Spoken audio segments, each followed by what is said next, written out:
வணக்கம் and welcome back to J Story Box. இன்னைக்கு நம்ம கேட்க போற கதை டென்னிஸ் ஜேகன் அவர்கள் எழுதிய காதலிக்கிறேன் காத்திரு பாகம் 3. ஏற்கனவே 2 பாகங்கள் போட்டிருக்கேன். அது கேட்காதவங்க முதல்ல அந்த கதை கேட்டு அதுக்கு வந்து கதைக்கு வாங்க. அதற்கான லிங்கை வந்து நான் டிஸ்கிரிப்ஷன் பாக்ஸில் நான் மென்ஷன் பண்ணுறேன். மேலும் என்னுடைய சேனலை நீங்கள் இதுவரை சப்ஸ்கிரைப் பண்ணலைன்னா சப்ஸ்கிரைப் பண்ணிடுங்க. அப்படியே மறக்காமல் பக்கத்தில் இருக்க அந்த பெல் ஐக்கானே ப்ரெஸ் பண்ணுங்கள். அப்போ தான் நான் சொல்கிற கதைகள் எல்லாம் உங்கள் காதுகளுக்கு வந்து சேரும். சரி வாங்க நாம் கதைக்குள்ளே போகலாம். அத்தியாயம் 13.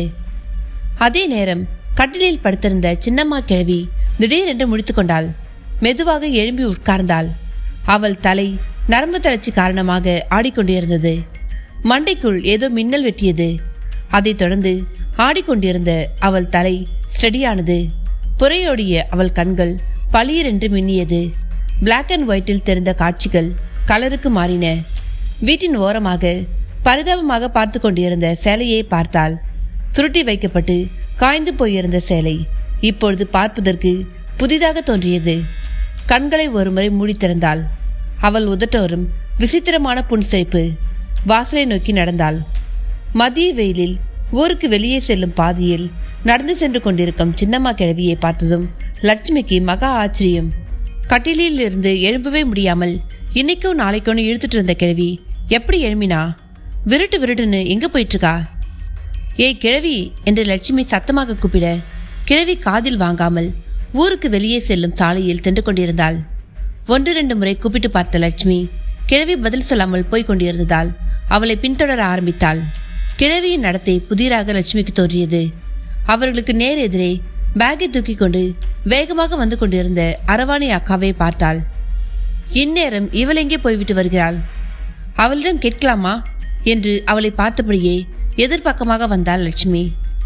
அரவாணி அக்கா அவளை பார்க்காமல் முந்தானையால் முகத்தை துடைத்தபடி வேகமாக அவளை கடந்து சென்றதும் அவளை விட்டுவிட்டு கிழவியை பின்தொடர்ந்தாள். கிழவி நடையின் வேகத்தை பார்த்ததும் லட்சுமிக்கு ஆச்சரியமாக இருந்தது. என்னமோ சரியில்லை, அக்காவிடம் அப்புறம் கேட்டுக்கொள்ளலாம். கிழவியை பின்தொடர்ந்து சென்றாள். இரவு 9 மணி. சத்யாவும் மயில்சாமியும் வீட்டை விட்டு வெளியே வந்தனர். அடிவானத்தில் இருந்த பௌர்ணமி நிலா கொஞ்சம் கொஞ்சமாக மேலெழுந்து கொண்டிருந்தது. வீட்டை விட்டு வெளியே வந்த சத்யா திண்ணைகள் ஆக்கிரமிக்கப்பட்டு கொண்டிருந்ததை பார்த்தான். ஊர் கொஞ்சம் கொஞ்சமாக அடங்கி கொண்டிருந்தது. இன்னும் சற்று நேரத்தில் முழு நிலவு உச்சி வானில் ஏறிவிடும். தெரு வீதிகள் பௌர்ணமிக்கு சொந்தமாகிவிடும். ஆனால் இந்த பௌர்ணமி யாருக்கு சொந்தம் என்று தெரியவில்லை. சத்யா கையில் வைத்திருந்த கேமராவில் பிளாஷ் ஒர்க் ஆகிறதா என்று செக் பண்ணி கொண்டிருந்தான். அப்பொழுது அங்கு வந்து கொண்டிருந்த மயில்சாமியிடம், அரவணி அக்கா எதுக்காக காட்டுக்குள்ள போனாங்கன்னு விசாரிச்சியா? அவங்க கிட்ட நேர்லயே கேட்டேன் சார். குழியரசிக்கு பூஜை போட போனேன்னு சொன்னாங்க. அவங்களுடைய ஒரு சில வேண்டுதல்கள் நிறைவேறுவதற்காகவும் ஊருக்கு ஏற்பட்ட ஆபத்து நீங்கிறதுக்காகவும் வேண்டிக்கிட்டு பூஜை போட்டுட்டு வந்தேன்னு சொன்னாங்க. அரவணை அக்கா சொல்றது நம்புற மாதிரி இல்லையே என்பது போல் சத்யா மயில்சாமியை பார்த்தான். சார், நீங்க பண்றது ரொம்பவே ஆபத்தான காரியம்.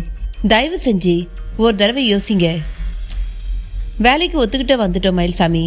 இதுக்கு மேல பின்வாங்க முடியாது. பின்வாங்க சொல்லலை. ராத்திரி நேரத்தில் கண்டிப்பாக போகணுமா? கண்டுபிடிக்கிறதுக்கு வேறு வழியே இல்லையா சார்? வேறு வழியே இல்லை. நேரில் போய் பார்த்தாதான் மனுஷங்க வேலையா இல்லைனா ரத்த காட்டேரியான உறுதியாக தெரியும். எப்படினாலும் ஜனங்களுக்கு உண்மையை தெரிவிக்க வேண்டியது எங்களுடைய வேலை. பிரேத பரிசோதனை அறிக்கையை பார்த்த பிறகுமா உங்களுக்கு இந்த சந்தேகம்? 99% கிளியர் ஆயிடுச்சு. இருந்தாலும் 1% சந்தேகம் ஏற்படுகிறது. அதனால தான் போக வேண்டிய ஒரு சூழ்நிலை. மயில்சாமி கவலைப்படைந்த குரலில், நான் சொல்றத சொல்லிட்டேன், அப்புறம் உங்க இஷ்டம். என் சைக்கிள் எடுத்துட்டு போங்க. அந்த ஆத்தா தான் உங்களை காப்பாற்றணும். சரி, நான் வீட்டுக்கு போறேன் என்றான். சைக்கிளை சத்யாவிடம் கொடுத்துவிட்டு வீட்டை நோக்கி சோர்வாக நடந்தான். சத்யா கேமரா பேக்கை பின்னால் கேரியரில் வைத்துவிட்டு சைக்கிளில் ஏறி உட்கார்ந்து தெருமுனையை நோக்கி மிதிக்க ஆரம்பித்தான். கடைக்குள் இருந்த துர்கா சத்யா போவதையே பார்த்தாள். இந்நேரத்தில் எங்கே போறாரு? அவள் மனதில் தோன்றிய சந்தேகம் முகத்தில் பிரதிபலித்தது. அரை தூக்கத்தில் இருந்த தெருக்களை கடந்து ஊர் எல்லையை அடைந்தான். சைக்கிள் கடம்பூர் ரோட்டில் செல்ல ஆரம்பித்தது. ஊர் எல்லையில் இருந்த வாட்டர் டேங்கை நெருங்கியதும் சைக்கிள் ஆச்சரியப்பட்டு பிரேக்கின் கட்டளையால் நின்றது. டேங்கின் பக்கவாட்டு இருட்டு பகுதியில் லட்சுமி நின்றிருந்தாள். நீயா? உன்னைதான் வர வேண்டாம்னு சொன்னேனே, அப்புறம் ஏன் வந்த? லட்சுமி பதில் சொல்லவில்லை. அமைதியாக அவனை பார்த்து கொண்டிருந்தாள். அவள் முகத்தில் எக்கச்சக்க கலக்கம். என்ன பேச மாட்டேங்கிற? நீ வர வேண்டாம், வீட்டுக்கு போ. அவள் போகாமல் நின்றிருந்ததால் சைக்கிளில் இருந்து இறங்கி ஸ்டாண்ட் போட்டுவிட்டு அவளை நோக்கி சென்றான். இரவு 10:10.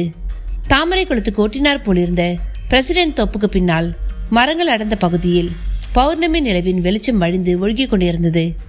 மரங்களுக்கிடையே காற்று விர் விர் என சுரண்டடிக்க இரவாடி விலங்குகளின் செயல்பாடுகள் ஆரம்பித்திருந்தன. ஒரு விசாலமான மரத்தில் 2 நட்சத்திர கண் மரத்தவளைகள் கிளைகளில் குதித்துக் கொண்டிருந்தன. இவைகள் இரவு நேர பூச்சி வேட்டையாடிகள். பௌர்ணமி இரவில் தவளைகளுக்கு நல்ல வேட்டை. உற்சாகத்தில் அதன் வலுவான பசைத்தன்மை கொண்ட நாக்கு எல்லா பக்கமும் நீண்டு விளையாடி கொண்டிருந்தது. ஒரு மின்மினி பூச்சி அந்த மரத்தவளை ஒன்றை கடந்து செல்ல லபக்கென்று நாக்கை நீட்டி சுழட்டி எடுத்து விழுங்கியது. தவளை தொண்டையில் மினுக்கிக் கொண்டிருந்த மின்மினி பூச்சியின் ஒளி கொஞ்சம் கொஞ்சமாக குறைந்து கொண்டிருந்தது. சற்று நேரத்தில் மொத்தமாக ஒளி மறைந்து போக தவளை பூச்சியை முழுங்கி ஏப்பமிட்டிருந்தது. மற்றொரு மின்மினி பூச்சி ஆபத்தை அறியாமல் தவளையின் அருகே மெதுவாக வந்தது. தவளை நாக்கை தயார்படுத்தி கொண்டு காத்திருக்க திடீரென மரங்களுக்கிடையே ஏதோ சலசலப்பு. தடதடவென சூனியமான அதிர்வுகள் சூழ ஆரம்பித்தது. இருட்டுக்குள் இருந்து ஜல் ஜல் என்று கொலுசு சத்தம். அந்த பிரதேசத்தில் மல்லிகை மனம் கமழ ஆரம்பித்தது. நட்சத்திர கண் மரத்தவளைகள் திரும்பி பார்த்தன. மறுநொடி ஆளுக்கு ஒரு பக்கமாக சிதறி ஓடின. அத்தியாயம் 14. ட்ரெயின் சென்று கொண்டு இருந்தது. ஜன்னலுக்கு வெளியே தூரத்தில் பச்சை இருட்டுக்குள் வெளிச்ச புள்ளிகள். நிவேதா கதிரின் தோளில் சாய்ந்திருந்தாள். அப்பா என்ன செய்வாரோ, சித்தப்பா என்ன செய்வாரோ, எதிர்காலம் என்னாகுமோ என்று இருவரும் பேசி பேசி ஓய்ந்திருந்தனர். பயம் போய் நம்பிக்கை பிறந்திருந்தது. முதலாக அவர்கள் பார்த்து கொண்ட பொழுது என்ன நினைத்தார்கள் என்று பேசி சந்தோஷப்பட்டு கொண்டனர். அவசரமாக வந்தாலும் எவ்வளவு பொறுப்பாக தாலி வாங்கி கொண்டு வந்திருக்கிறேன் என்று அவளிடம் எடுத்து காண்பித்தான். ரொம்பதான் பொறுப்பு என்று உதட்டை சுழித்து கொண்டாள். நிவேதா அவன் முகத்தை கூர்மையாக பார்த்தாள். கண்ணுக்கு கீழே கருவளை வந்த மாதிரி இருக்கு. ஏன் நீ சரியா தூங்குறது இல்லையா கதிர்? சமீப காலங்களில் எனக்கு இன்னொரு பிரச்சனை. ஏதோ ஒரு கனவு அடிக்கடி வருது. அதில் நான் ஒரு ராஜகுமாரன் மாதிரி இருக்கிறேன். என்னை எல்லோரும் குலசேகர்னு கூப்பிடுறாங்க. ஒரு தேர்ல இரும்பு சங்கிலியால கட்டி வச்சு என்னை இழுத்துட்டு போறாங்க. ஏதோ ஒரு இளவரசி என்னை சிறைப்பிடித்து கொண்டு வர சொல்லி ஆணையிட்டு இருக்கிறதா செய்தி கேள்விப்படுகிறேன். அவளோட ஆணைக்கு இணங்க மறுத்து போற வழியிலேயே கையில போட்டுட்டு இருந்த வைர மோதிரத்தை முழுங்கிட்டு தற்கொலை பண்ணிக்கிறேன். சாகும் பொழுது குலசேகரனுக்கு காதல் முக்கியம் இல்ல, மானம் தான் முக்கியம்னு முழங்கிட்டு சாகிறேன். இப்படி ஒரு விசித்திரமான கனவு, அதுவும் அடிக்கடி வருது. கையில் போட்டிருந்த வைர மோதிரத்தை அவளிடம் காட்டினான். தோளில் சாய்ந்திருந்த நிவேதா எழும்பி அவனை ஆச்சரியமாக பார்த்து, ரொம்பவே வித்தியாசமான கனவாதான் இருக்கு என்றாள். ஆமா, அதுவும் அடிக்கடி வருது. இதுக்கு என்ன அர்த்தம்னு புரியல. இந்த மாதிரி ஒரு சம்பவத்தை எங்கேயும் கேள்விப்பட்ட மாதிரியோ இல்ல சினிமாவில் பார்த்த மாதிரியோ இல்ல. அப்புறம் ஏன் எனக்கு இந்த மாதிரி ஒரு கனவு வருதுன்னு புரியல. அதனால இது வரைக்கும் எனக்கு எந்த பாதிப்பும் இல்லைனாலும் அடிக்கடி தூக்கம் கெட்டு போகுது. நீ அதையும் நினைச்சிட்டு இருக்காத கதிர். சின்ன வயசுல கேட்ட கதையா இருக்கலாம். உனக்கு தெரியாமலேயே மனசுல பதிஞ்சும் இருக்கலாம். அதை விட்டு நமக்கு சமாளிக்க வேண்டிய பிரச்சனைகள் ஏற்கனவே நிறைய இருக்கு. உண்மைதான் நிவேதா. மெட்ராஸ்ல என் ஃப்ரெண்ட் அசோக் வீட்டுல கொஞ்ச நாள் ஸ்டே பண்ணிட்டு அப்புறம் வெளியே வீடு பார்த்து செட்டில் ஆயிடலாம். ஏதாவது வேலைக்கு போகணும். அது வரைக்கும் சமாளிக்கிறதுக்கு போதுமான அளவுக்கு பணம் என்கிட்ட இருக்கு. உன் வீட்டுக்கு ஃபோன் பண்ணி பத்திரமா தான் இருக்கேன்னு உங்க அப்பா அம்மா கிட்ட சொல்லிரு. ஓ, உங்க வீட்டுல தான் ஃபோன் இல்லைல்ல? சாரி, மறந்துட்டேன். அப்ப லெட்டர் போடுறு. உங்க அப்பாவும் அம்மாவும் கோபமாக இருந்தாலும் தகவல் தெரிவிச்சிரு. அந்த மட்டுக்கு அவங்களுக்கு சமாதானமாக இருக்கும். என் வீட்டுக்கு இப்பொழுதைக்கு சொல்ல வேண்டாம். கொஞ்ச நாள் சென்ற பிறகு நான் என் வீட்டுக்கு ஃபோன் பண்ணி பார்க்கிறேன். உன் மெட்ராஸ் ஃப்ரெண்டுக்கு நாம தொந்தரவு கொடுக்க வேண்டாம். சீக்கிரமாகவே வீடு பாரு. தனியாகவே போயிடலாம். நானும் அதைத்தான் யோசித்தேன். கழுத்துல தாலி இல்லாம வாடகைக்கு வீடு கேட்டு போனா சந்தேகப்படுவாங்க. அதனால முதல்ல ஃப்ரெண்டு வீட்டில் ஸ்டே பண்ணிட்டு கோவிலுக்கு போய் கல்யாணம் பண்ணிடுவோம். அதுக்கப்புறம் தைரியமா வீடு வாடகைக்கு தேடலாம். நிவேதா அவனை ஆச்சரியமாக பார்த்தாள். அவளை சந்திக்கும் வரை விளையாட்டுத்தனமாக இருந்த கதிரா இப்படி பொறுப்பானவராக நடக்கிறான். பணமும் வேண்டாம், உறவுகளும் வேண்டாம் என்று எல்லாவற்றையும் எனக்காக ஒதுக்கிவிட்டு வந்திருக்கிறான். உட்கார்ந்த இடத்தில் அவன் ஏவல்களுக்கு வேலை செய்ய வேலைக்காரர்கள் ஏராளமாக இருக்கும் பொழுது எனக்காக வேலைக்கு போகிறேன் என்கிறான், கஷ்டப்படுகிறேன் என்கிறான். அப்படி என்றால் என் மேல் எவ்வளவு பிரியம் இருக்க வேண்டும். அவள் தன்னையே பார்த்து கொண்டிருப்பதை பார்த்ததும், ஏன் இப்படி பார்க்கிற நிவேதா என்றான். உன்னோட அந்தஸ்துக்கும் பணத்துக்கும் உனக்கு எவ்வளவோ பொண்ணுங்க கிடைப்பாங்க. நம்ம காலேஜ்லேயே சந்தியாவும் ராதிகாவும் உன் பின்னாலேயே சுத்தினாங்க. அழகுலையும் அந்தஸ்துலையும் என்னை விட அவங்க எவ்வளவோ மேல். ஆனா நீ அவங்க எல்லாத்தையும் வேணாம்னு சொல்லிட்டு, சொத்து வேணாம் சுகம் வேணாம்னு உதிரை தள்ளிட்டு இவ்வளோ தூரம் என்னை லவ் பண்றதுக்கு என்ன காரணம்னு எனக்கு புரியல. ஆனா ஒன்று மட்டும் புரியுது, நான் ரொம்ப அதிர்ஷ்டசாலி. அவள் குரல் தழுதழுத்தது. கதிர் 2 கைகளாலும் அவள் கன்னத்தை தாங்கினான். அவள் கன்னத்தை தாங்கி அவன் பேசுவது அவளுக்கு ரொம்பவே பிடிக்கும். கதிர் நெருக்கமாக அவளை பார்த்து, அவங்க 2 பேரும் என்னை காதலிக்கல, என்னை காதலனா செலக்ட் பண்ணாங்க, அவ்வளவுதான். அவங்கள கல்யாணம் பண்ணியிருந்தா கடைசி வரைக்கும் சேவகம் தான் பண்ணியிருக்கணும். சேவகம் பண்றது தப்பில்ல, அதை அன்புக்காக செய்யணும். அதிகாரத்தினால செய்ய வைக்க கூடாது. சொத்து சுகம் எப்ப வேணா சம்பாதிக்கலாம். ஆனா உன்னை இழந்தா எனக்கு திரும்ப கிடைப்பியா? உன் விஷயத்துல உன்னை எதுக்காக காதலிச்சேன்னு சொன்னா கொஞ்சம் சிறுபிள்ளைத்தனமாக இருக்கும்.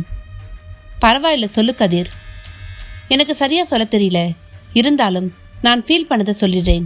ஆக்சுவலா உன்னை பார்த்த உடனே பிடிச்சி போச்சு. அப்போ எனக்கு எந்த காரணமும் தெரியல. நாம லவ் பண்ண ஆரம்பிச்சதுக்கு அப்புறம் என்ன காரணமா இருக்கும்னு யோசிக்கும் பொழுதுதான் பின்னால புரிஞ்சுது. என்னன்னா, உன்ன மாதிரி ஒரு பொண்ணை காதலிக்கிறேன்னு எங்க அம்மா உயிரோட இருந்து அவங்க கிட்ட நான் போய் சொல்லியிருந்தா உடனே ஒத்துக்கிட்டு இருப்பாங்க. இதுதான் காரணம். நிவேதா அவனை புரியாமல் பார்த்தாள். புரியலையா? குணத்துல அவங்கள மாதிரியே இன்னொரு பொண்ணை பார்த்தா அவங்களுக்கு பிடிக்கும் தானே? நிவேதாவுக்கு உள்ளுக்குள் பூரிப்பு. கதிருக்கு மற்ற பசங்களைப் போல் வார்த்தை ஜாலமாக சொல்ல தெரியவில்லை என்றாலும் அவன் சொல்ல வந்தது அவளுக்கு புரிந்து போனது. காதலிய தாயாக நினைப்பவர்களும் இருக்கிறார்களா என்ன? மனசு நிறைந்து போய் உணர்ச்சி பூர்வமாக அவனை இறுக்கமாக அணைத்துக் கொண்டாள். கதிர் அவள் தலையை தடவி ஆசுவாசப்படுத்தினான். அணைப்பிலிருந்து விடுபட மனம் இல்லாமல் அப்படியே இருந்தாள். இந்த ட்ரெயின் மெட்ராஸ்க்கு எப்போ போய் சேரும் என்று அணைப்பின் நடுவில் கேட்டாள். கதிர் ஜன்னல் வழியாக வெளியே பார்த்தபடி, திருநெல்வேலி ஸ்டேஷன்ல ரொம்ப நேரம் லேட் பண்ணிட்டாங்க, எப்படியும் நாளை காலை 11 மணி தாண்டிடும். நிவேதா அணைப்பிலிருந்து விடுபட்டாள். அடுத்த ஸ்டேஷன் எப்போ வரும்? கதிர் வாட்சியை பார்த்தான். மணி 9 நெருங்கி இருந்தது. அடுத்தது கோவில்பட்டின்னு நினைக்கிறேன். இன்னும் கொஞ்ச நேரத்துல வந்துடும். பசிக்குதா உனக்கு? லைட்டா பசிக்கிற மாதிரி தான் இருக்கு கதிர். ட்ரெயின்ல நைட் டின்னர் ஆர்டர் எடுக்கிறவன் வரவே இல்லையே. ஓகே, கோவில்பட்டி கொஞ்ச நேரத்துல வந்துடும். அங்க டிஃபன் வாங்கிக்கலாம். இவ்வளோ நாள் லவ் பண்ணிருக்கோம், ஒரு விஷயம் கேட்கவே இல்லையே. நீ சமைப்பேன்னு தெரியும், ஆனா உன் சமையல் எப்படி இருக்கும்னு எனக்கு தெரியாதே. பயப்படாத, அதெல்லாம் சாப்பிட்ற மாதிரி தான் இருக்கும். Okay, very good. கல்யாணத்தை பத்தி பேசிட்டோம், ஃபர்ஸ்ட் நைட்டை பத்தி பேசவே இல்லையே. நிவேதா அவனை பார்க்காமல், அதுக்கு என்ன இப்ப அவசரம், பொறுமையா பண்ணிக்கலாம் என்றாள். கதிர் அதிர்ச்சியான முகபாவத்துடன், என்ன இப்படி பொறுப்பில்லாம பேசுற? பொறுமையா பண்ணிக்கலாமா? அப்புறம் அதை நினைச்சு நான் இழைச்சி போயிடுவேன் தெரியுமா என்று ஏக்க குரலில் சொல்லிவிட்டு அவளை குறுகுறுவென்று பார்த்தான். கதிர் திரும்பி கதவு பூட்டப்பட்டு இருக்கிறதா என்று ஒரு முறை பார்த்து கொண்டான். கதவு பூட்டப்பட்டு இருந்தது. திரையும் இழுத்துவிடப்பட்டு இருந்தது. பதில் சொல்லாமல் அவளை இன்னும் நெருங்கி அவளை அணைத்து கொண்டான். ட்ரெயின் ஜிகு ஜிகு என்று வேகமாக சென்று கொண்டிருந்தது. அவர்கள் அணைப்பின் இறுக்கம் மேலும் அதிகமாகியது. மேலும் ட்ரெயின் ஏதோ ஒரு ஸ்டேஷனில் வந்து நின்றது. சே, அதுக்குள்ளேயே கோவில்பட்டி வந்துருச்சு என்று சலித்துக்கொண்டே நிவேதாவிடமிருந்து விலகினான். நிவேதா அவள் சுடிதாரை அட்ஜஸ்ட் செய்து கொண்டாள். கதிர் ஜன்னல் வழியாக வெளியே பார்த்தான். ஸ்டேஷனின் மறுபக்கம் இருளடைந்து போய் காடு போல் தெரிந்தது. கோவில்பட்டி ஸ்டேஷன் மாதிரி தெரியலையே. இடையில வேற ஏதோ ஒரு ஸ்டேஷன்ல நிறுத்தியிருக்காங்க. எக்ஸ்பிரஸ் ட்ரெயின் ஆச்சே, இந்த மாதிரி சின்ன ஸ்டேஷன் எல்லாம் நிறுத்த மாட்டாங்களே. நான் போய் பார்த்துட்டு வரேன். ட்ரெயினை விட்டு இறங்கிடாதே கதிர், சரியா? கதிர் சரி என்று சொல்லிவிட்டு கூபே கதவை திறந்து மூடிவிட்டு வெளியே சென்றான். மற்ற கூபேக்கள் கதவு திறக்கப்படவில்லை. கோச்சின் மெயின் கதவருகே சென்று திறந்து வெளியே எட்டி பார்த்தான். ஸ்டேஷன் பிளாட்பாரத்தில் 1-2 நாய்களை தவிர வேறு யாருமே இல்லை. எந்த கடையும் இல்லை. காற்று வாங்கி கொண்டிருந்தது. எதற்காக இங்கே நிறுத்தியிருக்கிறார்கள்? எதிரே ஸ்டேஷன் மாஸ்டர் ரூம் தெரிய உள்ளே யாரோ 2-3 பேர் உட்கார்ந்து பேசிக் கொண்டிருப்பது தெரிந்தது. கதிர் ட்ரெயினில் இருந்து கீழே இறங்கினான். ஒரு சில பெட்டிகளின் ஜன்னல்களில் தலைகள் தெரிந்தன. தூரத்தில் தெரிந்த ஒரு பெட்டியிலிருந்து வாட்ட சட்டமாக 7-8 பேர் வெளியே குதித்தார்கள். தட தடவென அடுத்த பெட்டிக்குள் ஏறினார்கள். அவர்கள் கையில் அரிவாள்கள், பழக்கப்பட்ட முகங்கள். திடுக்கிட்டு போன கதிர் ஸ்டேஷன் மாஸ்டர் ரூமுக்குள் பார்க்க, ஸ்டேஷன் மாஸ்டர் முன்னால் சந்தன பாண்டியன் நின்றிருந்தார். ஸ்டேஷன் மாஸ்டர் கழுத்தில் ஜிம்பாய் ஒருவன் அருவாளை வைத்திருந்தான். ஸ்டேஷன் மாஸ்டர் உடலில் இருந்த 7 சக்கரங்களும் கண்ணா பின்னா வென்று சுற்றி கொண்டிருக்க கடகடவென நடுங்கிக் கொண்டிருந்தார். கதிருக்கு புரிந்து போனது. யோசிக்காமல் மறுபடியும் பெட்டிக்குள் மின்னல் வேகத்தில் ஏறி கதவை மூடிக்கொண்டான். எப்படியோ நாங்கள் இந்த ட்ரெயின்ல தான் போகிறோம் என்று தெரிந்து கொண்டு விட்டார்கள். ஸ்டேஷன் மாஸ்டரை மிரட்டி ரெட் சிக்னல் போட வைத்து ட்ரெயினை நிறுத்தி இருக்கிறார்கள். ஒவ்வொரு பெட்டியாக தேடிக்கொண்டிருக்கிறார்கள். கதிருக்கு ஜிவ்வென்று தலை சூடாகி அபரிதமாக வியர்த்தது. ட்ரெயினுக்குள் முழித்திருந்த கொஞ்ச நஞ்ச பேரும் கையில் அரிவாளுடன் அடியாட்கள் ஏறி இறங்கி கொண்டிருப்பதை பார்த்து பயந்து போய் சீட்டை விட்டு எழும்பாமல் உட்கார்ந்தே இருந்தார்கள். கதிர் அவசர அவசரமாக யோசித்துக் கொண்டிருந்தான். வீட்டை விட்டு வராமல் இருந்தாலாவது நிவேதாவை உயிரோடு விட்டிருப்பார்கள். இப்பொழுது இந்த கௌரவ கொலைக்காரர்களிடம் நிவேதா மாட்டினால் நிச்சயமா உயிரோடு விடமாட்டார்கள். படபடப்பு டப்பு டப்பு என்று ஏறிக்கொண்டே இருந்தது. கதிர் ஜன்னல் வழியாக ஸ்டேஷன் மாஸ்டர் ரூமை பார்த்தான். ஸ்டேஷன் மாஸ்டர் அரிவாள் முனையில் தான் இருந்தார். ஸ்டேஷன் மாஸ்டர் ரூமுக்கு பக்கவாட்டில் ஸ்டேஷனுக்கு வெளியே செல்லும் வழியிலிருந்து ஒரு வெள்ளை வேட்டி உருவம் உள்ளே நுழைந்து கொண்டிருந்தது. கதிர் மேலும் திடுக்கிட்டான். அது அப்பாவாச்சே. வழக்கமாக அடித்தடி விஷயங்களுக்கெல்லாம் சித்தப்பாவை தான் அனுப்பி வைப்பார். அப்பா மில்லை விட்டு வெளியே வருவதில்லை. இப்ப நேரடியாக வந்திருக்கிறார் என்றால் ஒரு முடிவோடு தான் களமிறங்கி இருக்கிறார்கள். கதிர் நேராக அவன் கூப்பையை நோக்கி ஓடினான். கதவை திறந்தான். நிவி அவன் பதட்டத்தை பார்த்ததும் என்னவென்று புரியாமல் இருக்க, நிவி, நாம் அந்த ட்ரெயின்ல தான் போறோம்னு எங்க அப்பா கண்டுபிடிச்சி அடியாட்களை கூட்டிட்டு வந்துட்டாரு. இனிமே ட்ரெயினுக்குள் இருந்தால் நிச்சயமாக ஆபத்து. பேகையும் பெட்டியையும் விடு என்று பரபரத்தான். நிவேதாவின் உடல் செல்களில் எல்லாம் 7 ரிக்டர் பூமி அதிர்ச்சியை உணர்ந்தாள். கதிர் அவனோட டிராவல் பேக்கை எடுத்துக்கொண்டான். நிவேதா அவளுடைய பேக்கை எடுத்துக்கொள்ள அவள் பெட்டியை கதிர் வாங்கி கொண்டான். ஸ்டேஷன் பக்கமாக இல்லாமல் மறுபக்கம் இருக்கக்கூடிய கதவை கதிர் திறந்து எட்டி பார்த்தான். செகண்டரி ட்ராக் ஒன்றும் அதை தாண்டி ரயில்வே ஸ்டேஷனுக்கு பின்பக்கமாக போகும் வழியும் சோபையாக தெரிந்த டியூப்லைட்டுகளும் அதை தாண்டி இருட்டான ஒரு பிரதேசமும் தெரிந்தது. முன்பக்கம் தான் ஏறி இறங்கி தேடிக்கொண்டிருக்கிறார்கள். பின்பக்கம் யாரும் இல்லை என்று உறுதி செய்து கொண்டு பெட்டியை கீழே போட்டுவிட்டு ஜல்லிக்கற்கள் மேல் குதித்தான். நிவேதா அவன் கையை பிடித்து கீழே இறங்கினாள். இறங்கியதும் நிவேதா கதிரை பதட்டமாக பார்க்க அவள் கையை பிடித்து கூட்டிக் கொண்டு பக்கத்து ரயில்வே டிராக்கை தாண்டினான். பின்னர் இருவரும் ரயில்வே ஸ்டேஷனுக்கு பின்பக்கமாக போகும் வழியை நோக்கி ஓடினார்கள். ஓடும்பொழுது எந்த ஊர் இது என்று தெரிந்து கொள்வதற்காக சுற்றிலும் ஒரு முறை பார்த்தான். தூரத்தில் பெயிண்ட் உதிர்ந்து போன போர்டு டியூப்லைட் வெளிச்சத்தில் பரிதாபமாக தெரிந்தது. கடம்பூர். இந்த ஊரை இதற்கு முன்னால் அவன் கேள்விப்பட்டதில்லை. அந்த பின்பக்கமாக ஓடுறாங்க, புடிங்கல என்று யாரோ பின்னால கத்தும் சத்தம் கேட்டது. இருவரும் திரும்பி பார்க்க யாரோ ஒரு ஜிம் பாய் கை காண்பித்து கத்திக்கொண்டிருந்தான். அடுத்த நொடி 4 ஜிம் பாய்ஸ் கதவின் அருகே வந்து எட்டி பார்த்தார்கள். ஐயோ, பார்த்துட்டான்களே! இருவரும் வேகம் எடுத்து ஸ்டேஷனுக்கு பின்பக்கமாக ஓடி சென்றார்கள். ஜிம் பாய்ஸ் அனைவரும் தப தபவென்று ட்ரெயினில் இருந்து ஜல்லிக்கற்கள் மேல் குதித்தார்கள். அவர்கள் கையில் வைத்திருந்த அருவாள் இரவிலும் மினுமினுத்தது. ஜிம்பாய் ஒருவன் ஸ்டேஷன் மாஸ்டர் ரூமுக்கு ஓடிச் சென்று அங்கிருந்த சண்முக பாண்டியனிடம் 2 பேரும் பின்பக்கமாக எஸ்கேப் ஆகி ஓடுகிறார்கள் என்றான். நீங்க முன்னால போய் அந்த பொண்ணை வெட்டி போட்டுட்டு அவனை இழுத்துட்டு வாங்கல, நாங்க பின்னால வரோம் என்றார். ஸ்டேஷன் மாஸ்டர் கழுத்தில் கத்தியை வைத்தவனும் வெளியே ஓட சண்முகமும் சந்தனமும் வேட்டியை மடித்து கட்டிக்கொண்டு ஸ்டேஷனை விட்டு வெளியே வந்தார்கள். ஸ்டேஷனுக்கு பின்பக்கம் வந்த கதிரும் நிவேதாவும் ஒரு நொடி எங்கே போவதென்று தெரியாமல் சுற்றிலும் பார்த்தார்கள். இருவரும் உச்சக்கட்ட பதறத்தில் நனைந்திருந்தார்கள். எதிரே வடுகப்பட்டி செல்லும் சாலை தெரிய நிவேதாவிடம் இந்த பாதையில் போகலாம் என்று கதிர் கண்ணை காட்டினான். இருவரும் வடுகப்பட்டு சாலையில் ஓட ஆரம்பித்தார்கள். அத்தியாயம் 15. கதிர் நிவேதாவை இழுத்துக்கொண்டு வடுகப்பட்டி சாலையில் ஓடிக்கொண்டிருந்தான். இருபுறமும் மரங்கள். மிக நீண்ட கப்பிச்சாலை. பௌர்ணமி நிலவின் வெளிச்சம் தூங்கிக் கொண்டிருந்த மரங்களின் தலையை வெள்ளையடித்துக் கொண்டிருந்தது. வா நிவி வா, கத்தினான். அவன் சத்தம் ஆளில்லாத சாலையில் அனாதியாக எதிரொலித்தது. தூங்கிக் கொண்டிருந்த மரங்கள் திடுக்கிட்டு முழித்தன. நிவேதா அவன் வேகத்திற்கு ஈடு கொடுப்பதற்கு தடுமாறினாள். கதிர் முன்பக்கம் பார்த்தபடியே ஓடிக்கொண்டிருந்ததால் பின்பக்கம் அவள் திணறியதை கவனிக்கவில்லை. அவர்கள் கையில் நிவி மாட்டினால் அவ்வளவுதான் என்பதால் எப்படியாவது தப்பிக்க வேண்டும் என்று கதிர் அவளை இழுத்துக்கொண்டு ஓடிக்கொண்டிருந்தான். நிவேதாவை பற்றியிருந்த கதிரின் கையில் அதீத பயம்தான் தெரிந்தது. நிவேதாவுக்கும் அது புரிந்தது. மரங்களுக்கிடையே பறவைகளின் சிறகடிப்புகள், எங்கேயோ ஒரு ஒற்றை ஆந்தை அலறல் சத்தம். எதேச்சையாக கதிர் பின்னால் திரும்பி பார்க்க நிவேதா அவன் வேகத்திற்கு ஈடுகொடுக்க முடியாமல் திணறுவதை பார்த்ததும் பதறிப்போய் நின்றான். என்னம்மா, முடியலையா? இடுப்பில் கை வைத்து அவசர ஆக்சிஜன்களை சுவாசித்துக் கொண்டிருந்தாள். அவளால் பேசவும் முடியவில்லை. தலையை மட்டும் ஆமாவென்று ஆட்டினாள். தூரத்தில் அடியாட்கள் விரட்டி வந்து கொண்டிருப்பது தெரிந்தது. நிவேதாவால் வேகமாக ஓட முடியவில்லை. சாலையில் ஓடினால் நிச்சயம் ஒரு சில நிமிடங்களிலே பிடித்து விடுவார்கள். நிச்சயமாக என்னால் அவர்களை சமாளிக்க முடியாது. மரங்களுக்கிடையே புகுந்து விடுவதுதான் சரி என்று கதிர் முடிவெடுத்தான். நிவேதா கதிரை பதட்டமாக பார்க்க கதிர் பதிலுக்கு அவளை பதட்டமாக பார்த்தான். 2 பேர் பதட்டமும் ஒன்றாக சேர்ந்து மெகா பதட்டமாக மாறியது.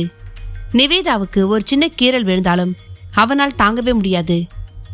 இந்த எமக்காதர்களிடமிருந்து எப்படி இவளை காப்பாற்றப் போகிறேன் என்று தெரியவில்லையே.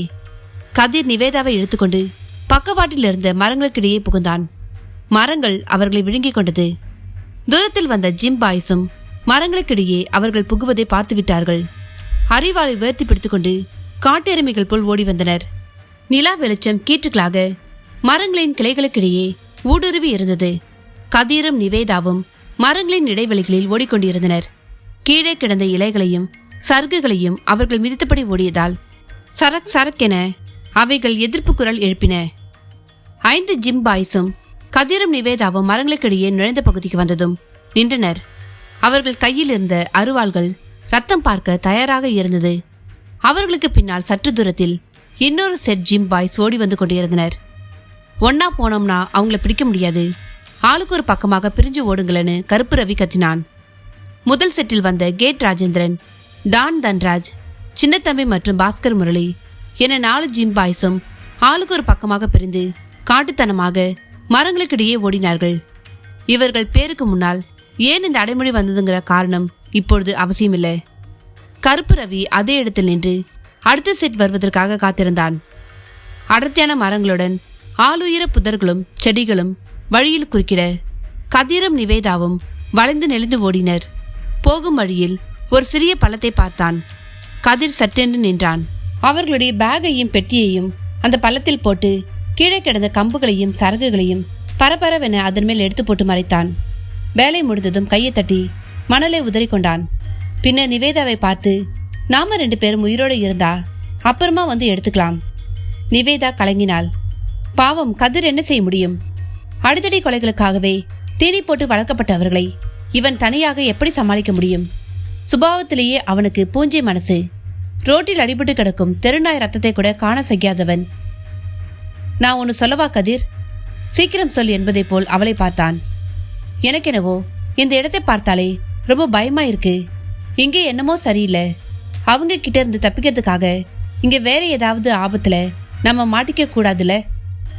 இல்ல நிவி, ரோட்ல போயிருந்தா இந்நேரம் அவங்க கிட்ட மாட்டியிருப்போம். இந்த கொலைக்கார பசங்க எங்க அப்பாவுக்காக என்ன வேணா செய்வாங்க. அவங்க கிட்ட கருணையை எதிர்பார்க்க முடியாது. அவனுங்க வர்றதே உன்னை கொல்லத்தான். அவனுங்க தான் பெரிய ஆபத்து. காட்டுக்குள்ள என்ன ஆபத்து இருந்தாலும் சமாளிச்சுக்கலாம். நிவேதாவுக்கு அவன் சொல்வது சரி என்று பட்டது.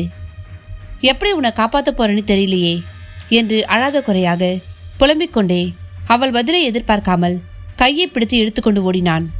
ரொம்ப நேரம் ஓடிக்கொண்டிருக்க முடியாது. அதே சமயம் அடியாட்களை அவனால் சமாளிக்கவும் முடியாது. அதனால் ஒளிவதற்கு ஏதாவது குகை மாதிரி அல்லது மரபொந்து அல்லது வேறு ஏதாவது மறைவான இடம் கிடைக்கிறதா என்று தேடிக்கொண்டே ஓடினான். நிவேதாவுக்கு சைடில் திரும்பி பார்க்கவே பயமாக இருந்தது. கூட்டத்தில் இல்லாமல் தனியாக நின்ற ஒற்றை மரங்கள் தலையை விரித்து போட்டு பார்ப்பதற்கே பயங்கரமாக தெரிந்தன. நிலவு வெளிச்சம் மரங்களுக்கிடையே புகுந்து வெளிப்பட்டு வினோத உருவங்களாக பரிணமித்திருந்தது. நிவேதா கதிரின் முதுகை பார்த்தபடியே ஓடினாள். ஆளை மறைக்கும் அளவுக்கு வளர்ந்த புதர்களை அறிவாளால் வெட்டியபடியே வந்து கொண்டிருந்தான் கேட் ராஜேந்திரன். சரசர திடீர் சலசலப்புகள் கேட்கிறது, நிற்கிறது. பக்கத்தில் எங்கேயோ தான் சலசலப்பு கேட்கிறது. எங்கே தான் இருவரும் இருக்க வேண்டும்.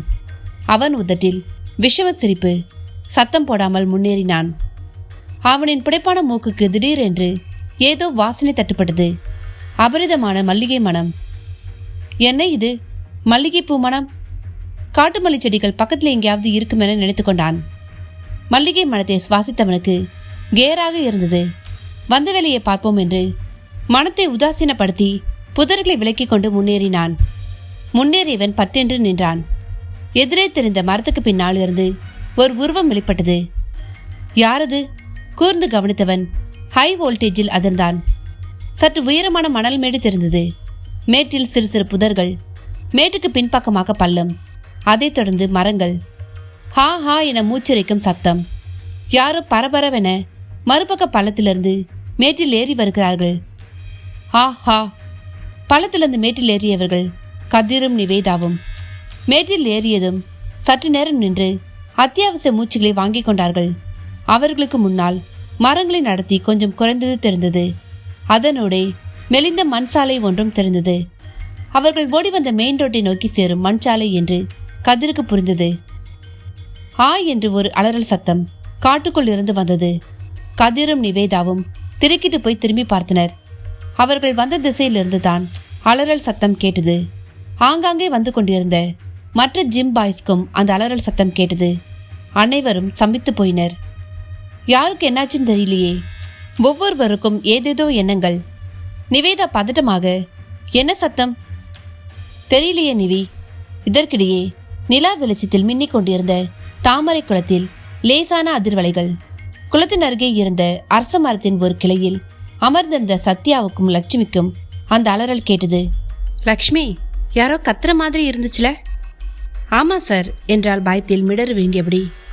சத்யா சுற்றிலும் பார்த்து கொண்டிருந்தான். சார், ரத்த கட்டறி வேலையை காட்ட ஆரம்பிச்சிருச்சா? இப்போ என்ன சார் பண்ணுறது? இந்த ராத்திரி நேரத்தில் எவன் காட்டுக்குள்ளே போனான்? என்ன நடக்குதுன்னு சரியா தெரியாம நம்ம இறங்க வேண்டாம். இந்த இடமே ரொம்ப பாதுகாப்பாக தானே இருக்கு. இந்த கிளைக்குள்ளே இருந்தா யாருக்குமே தெரிய வாய்ப்பு இல்லை. இங்கிருந்தே வாட்ச் பண்ணுவோம். அது இருக்கட்டும், நீ டேங்க் பக்கத்தில் பேச்சு மூச்சு இல்லாமல் நின்றுட்டு இருந்ததை பார்த்து நானே பயந்துட்டேன். குழம்பி போய் நின்றுட்டு இருந்தேன் சார். ஒரே நாளில் நிறைய சம்பவங்கள். கிழவி என்னடானா, இன்னைக்கும் நாளைக்கும் இழுத்துக்கிட்டு கிடந்த கிழவி திடீர்னு எழும்பி அம்மன் கோவிலுக்கு போய் சுத்தம் பண்ணிட்டு இருக்கா. நானும் பின்னாலேயே போய் என்னன்னு கேட்டா பதில் சொல்லல. சம்பந்தம் இல்லாம என்னமோ கதை சொல்றா. குலசேகரன், சீனி அம்மாள், கண்ணடியான், ஒண்ணுமே புரியல. என்கிட்டயும் அந்த கதையை சொன்னாங்க. அது மட்டும் இல்ல சார், போதாக்குறிக்கு வழியில அரவணை அக்காவையும் பார்த்தேன். அப்புறமா அவங்க வீட்டுக்கு போய் கேட்டதுக்கு காட்டேரி அம்மனுக்கு படையல் போட்டுட்டு வந்ததா சொன்னாங்க. என்னைக்கும் இல்லாம திடீர்னு ஏன் என்னைக்குன்னு புரியல. இது எல்லாவற்றையும் விட முக்கியமா பிரசிடென்டின் தம்பியின் வீட்டுக்கு பின்னால கழுத்தறுத்த கருப்பு கோழிங்க 2 கிடந்ததை துர்கா பார்த்துட்டு வந்து சொன்னா. வேற ஏதாவது காட்டேரிக்கு பூஜை போட்டிருப்பாரோன்னு சந்தேகமா இருந்துச்சு. அதான் யோசனையா நின்றுட்டு இருந்தேன். சத்யாவுக்கும் கடைசி செய்தி திருக்கென்று தான் இருந்தது. ஒருவேளை எல்லாவற்றுக்கும் காரணம் பிரசிடென்டின் தம்பியாக இருக்குமோ? அவன் தான் யார் மேலேயாவது காட்டேரியை ஏவி விட்டிருப்பானோ? சருகுகள் சரமாரியாக மிதிப்பட்டன. டப் டப் சரக் சரக் என்று சீராக காலடி சத்தம் கேட்டது. புதர்கள் அசைந்தன. பேர் தெரியாத 2 ஆளுயர செடிகளை விலக்கிக் கொண்டு கதிர் வெளியே ஓடினான். அவனைத் தொடர்ந்து மேல் மூச்சு கீழ்மூச்சு வாங்கியபடி வெளியே வந்தாள் நிவேதா. ஐயோ என்று அலறினாள். கதிர் பதறி போய் திரும்பி பார்த்தான். நிவேதா அப்படியே நின்றிருக்க அவள் பக்கத்தில் இருந்த புதர் அசைந்து கொண்டிருந்தது. கதிர் அவள் பின்னால் பார்த்தான். அவள் சுடிதாரின் கீழ்முனை முள்ளில் மாட்டிக்கொண்டிருந்தது. பயப்படாத, முள்ளுதான். நிவேதா திரும்பி பார்த்தாள். நிம்மதி பெருமிச்சு விட்டு கொண்டாள். அசையாத, ட்ரெஸ் கிழிஞ்சிரும். கதிர் மெதுவாக முள்ளில் மாட்டியிருந்த சுடிதார் துணியை எடுத்து விட்டான். அவளை பார்த்து சிரித்து, நீ கத்துனதை பார்த்து என்று அவள் சொன்னது பாதியிலேயே தடைப்பட்டது. விஷ் என்று காற்றில் ஒரு சத்தம். நிவி என்று கதிர் சத்தமிட்டு அவளை தள்ளிவிட்டான். அறிவால் ஒன்று நிவேதாவை தீண்ட முடியாமல் மயிரிழியில் மிஸ் ஆகி காற்றை கிழித்து கொண்டு சென்றது. கீழே விழுந்த நிவி தலையை உயர்த்தி பார்த்து அதிர்ந்தாள். அறிவாலை இறுக்கி பிடித்தபடி மூர்க்கத்தனமான எதிரி நின்றிருந்தான். நிவேதாவை நோக்கி அவன் முன்னேற கதிர் அவளுக்கு முன்னால் வந்து நின்றான். ஐயா, விலகி நில்லுங்க. சின்ன தம்பி, வேணாம், உனக்கு கெஞ்சி கேட்கிறேன், அவளை விட்டு ப்ளீஸ். கதிர் கை கூப்பி கெஞ்சினான். ப்ளீஸ்டா, அவளை விட்டுடு. நான் வேணா வரேன், என்ன கூட்டிட்டு போ. பெரிய ஐயா, கௌரவம் தான் முக்கியம். என்னானாலும் சரி, அவளை வெட்டி போட்டுட்டு தான் உங்களை கூட்டிட்டு வர சொல்லியிருக்கார். விலகிருங்க. அவன் கேட்பது போல் தெரியவில்லை.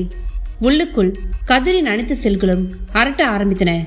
நிவேதாவை இழக்கப் போகும் பயங்கரம் கண்ணு முன்னாலேயே நிழலாடியது. அவனே எதிர்பார்க்காத தருணத்தில் குப்பென்று ஒரு பெரும் தீ அவனுக்குள் பற்றி எரிய ஆரம்பித்தது. திடுக்கென்று கதிருக்குள் நாடி நரம்புகள் முறுக்கேறின. புஜங்கள் பெருந்தது போன்ற உணர்வு. முறுக்கு இல்லாமல் சாதாரணமாக இருந்த மீசையை இடது கையால் முறுக்குவது போல் செய்தான். இந்த குலசேகரனுக்கு காதலை விட கௌரவம் தான் முக்கியம் என்று கர்ஜித்தான். நிவேதா திடுக்கிட்டு போய் கதிரை பார்த்தாள். பாவமாக கெஞ்சி கொண்டிருந்தவன் திடீரென்று கர்ஜிக்கிறானே, அதுவும் நமக்கு சாதகமாக பேசுகிறானே என்று சின்ன தம்பி விசித்திரமாக பார்க்க, தவறான வார்த்தை பிரயோகம் என்று கதிருக்கு புரிந்து போனது. அவனையே மீறி வெளிப்பட்டிருந்தது. ஏன் அப்படி சொன்னான் என்று தான் புரியவில்லை. தப்பு என்பது போல் வாயில் அடித்து கொண்டான். எனக்கு கௌரவத்தை விட காதல் தான் முக்கியம் என்று மாற்றி சொன்னான். உடனே சின்ன தம்பி அறிவாளுடன் நிவேதாவை நோக்கி மெக்சிகோ காளை போல் பாய்ந்தான். அதன் பிறகு நடந்ததெல்லாம் வினாடி முள் அடுத்த வினாடிக்கு போவதற்கு இடைப்பட்ட நேரத்தில் நடந்த சம்பவம். வெட்ட வந்தவனின் அருவாள் கையை தனது இடது கையால் தட்டு என்று பிடித்து நிறுத்தினான் கதிர். சின்ன தம்பி அவன் முழு பலத்தையும் பிரயோகித்து கதிரை தள்ளிவிட்டு முன்னேற முயற்சித்தான். கதிர் அவனது வலது கையை ஒரு சுருட்டி சின்ன தம்பியின் தாடியில் அப்பர் ஹூக் ஒன்றை ஏற்ற அவன் பின்பக்கமாக பறந்து பொத்தென்று கீழே விழுந்து சருகுகளை சிதறடித்தான். வினாடி முள் அடுத்த வினாடிக்கு சென்றிருந்தது. அவன் விழுந்த வேகத்தில் காற்றில் மேலெழும்பிய சருகுகள் மறுபடியும் பிரிதொரு இடத்தில் செட்டிலாக ஒரு சில நொடிகள் ஆனது. நிவேதாவுக்கு அவள் கண்களையே நம்ப முடியவில்லை. கதிரா இது? வாய்ப்பே இல்லை. நிஜத்தில் நடக்கிறதா இல்லை கனவு காட்சியா? பெரிய இடத்து பிள்ளை, அதுவும் அம்மா பிள்ளை, அடித்தடி போன்ற சமாச்சாரம் எல்லாம் கதிர் பழக்கப்படாத ஏரியா. இதுவரைக்கும் எந்த வம்பு சண்டைக்கும் போனதில்லை. அதிர்ந்து பேசுவதே குறைவு. நிவேதா பேச்சுக்கே அவன் மறுபேச்சு வழக்கமாக பேசுவதில்லை.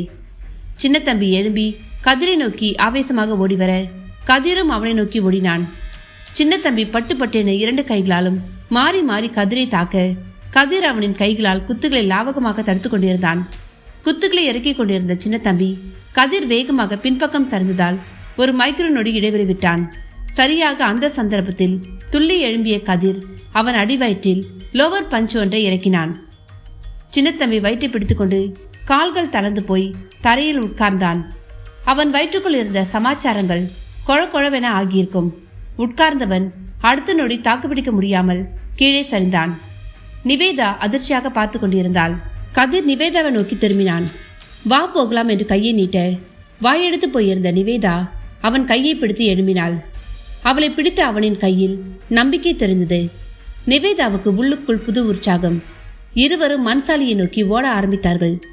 கிளையில் உட்கார்ந்து காலாட்டி கொண்டிருந்த லட்சுமி குளத்துக்கு பக்கத்தில் துணையாக ஊர்ந்து வரும் மண்சாலியை திரும்பி பார்க்க யாரோ 2 பேர் ஓடி வந்து கொண்டிருப்பது தெரிந்தது. சார் அங்க பாருங்க, யாரோ 2 பேர் ஓடி வராங்க. சத்யா திரும்பி பார்க்க 2 பேர் ஓடி வந்து கொண்டிருப்பது தெரிந்தது. யாருப்பா அது? சத்யா தயாரானான். குளத்தங்கரை ஓரமாக ஓடி வந்த கதிரும் நிவேதாவும் மெயின் ரோட்டை வந்தடைந்தார்கள். இடது பக்கம் போனால் மறுபடியும் ரயில்வே ஸ்டேஷனுக்கு போக வேண்டும்.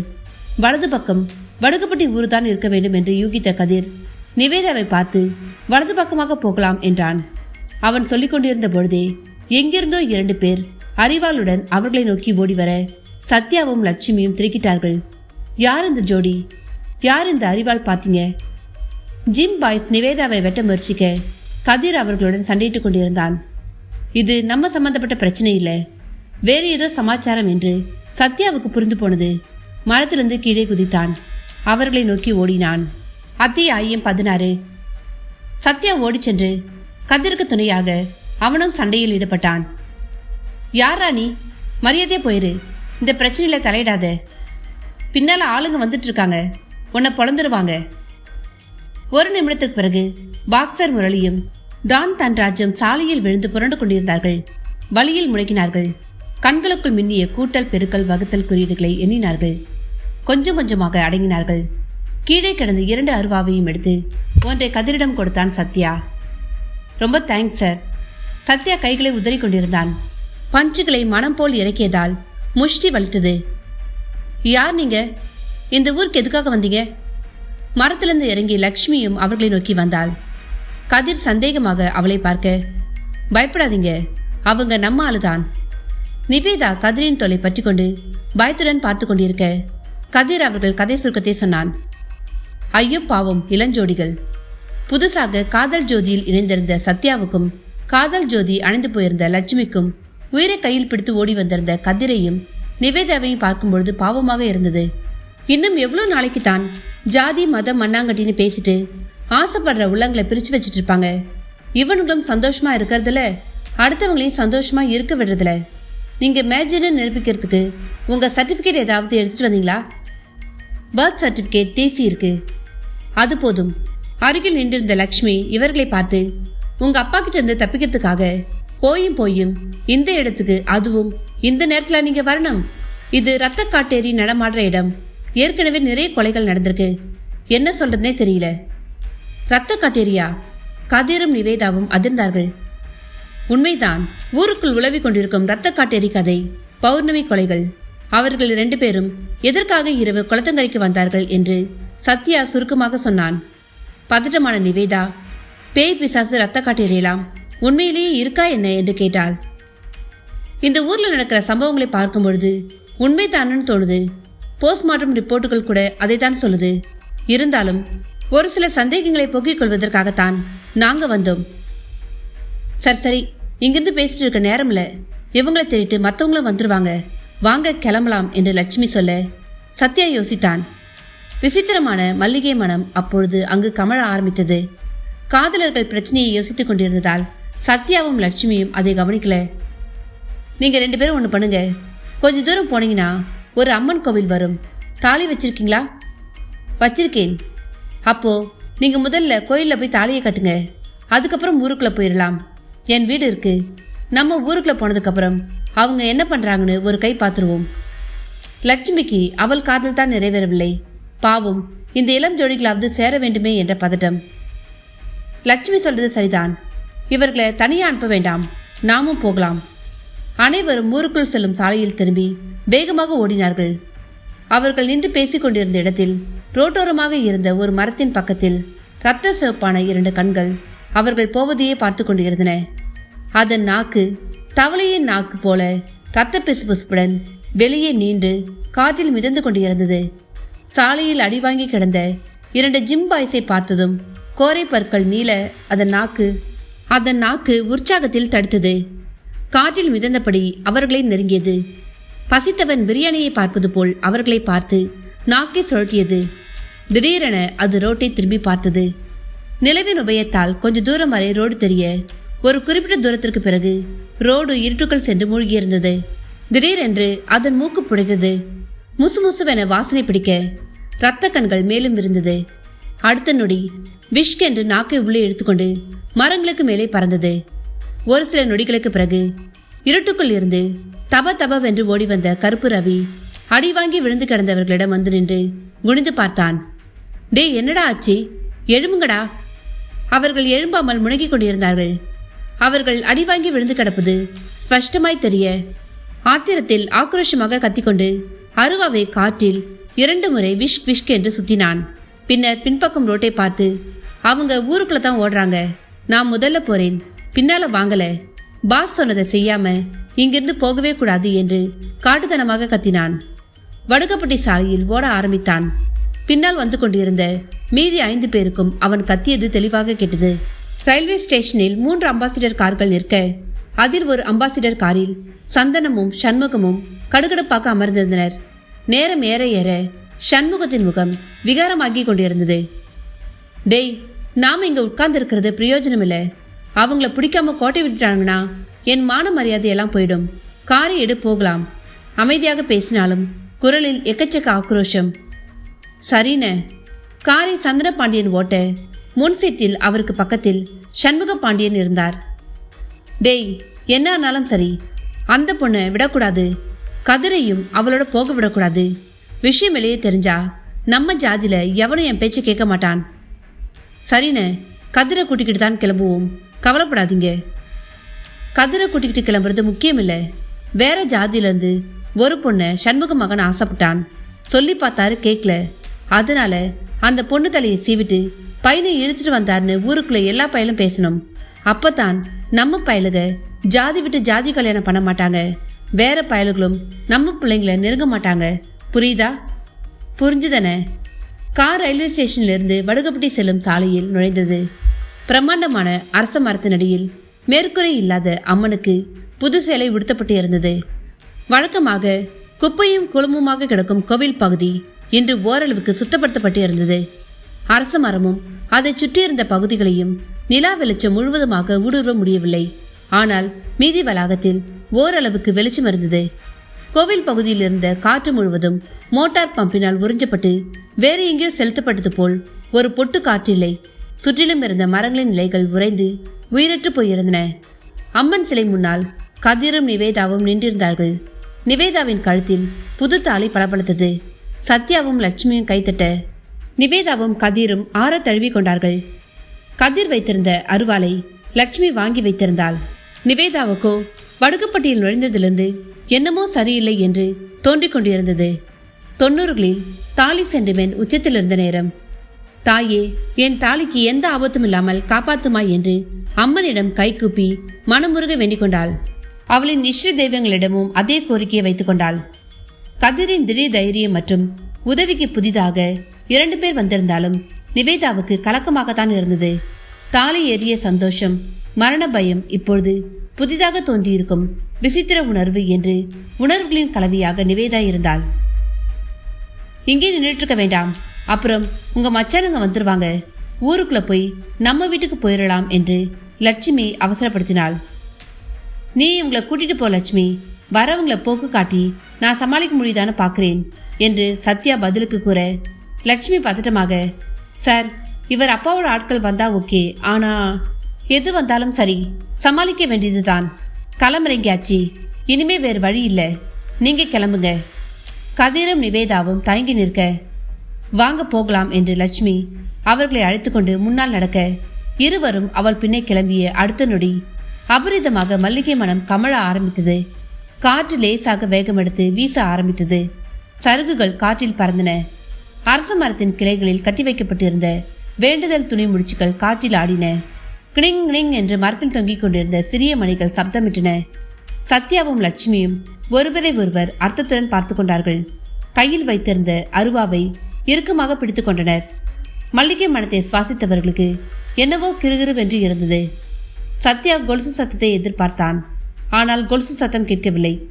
சத்யாவும் லட்சுமியும் பதட்டமாக சுற்றி சுற்றி பார்த்து கொண்டிருந்ததை கதிர் பார்த்துவிட்டு என்னாச்சு என்று கேட்க, அவர்கள் பதட்டத்தை பார்த்ததும் நிவேதாவுக்கு என்னமோ அசம்பாவிதம் நடக்கப் போகிறதென புரிந்து போனது. ஒருவேளை அவர்கள் சொன்ன இரத்த காட்டேரியாக இருக்குமோ? இருட்டுக்குள் இருந்த அம்மனை ஒருமுறை திரும்பி பார்த்து கொண்டாள்.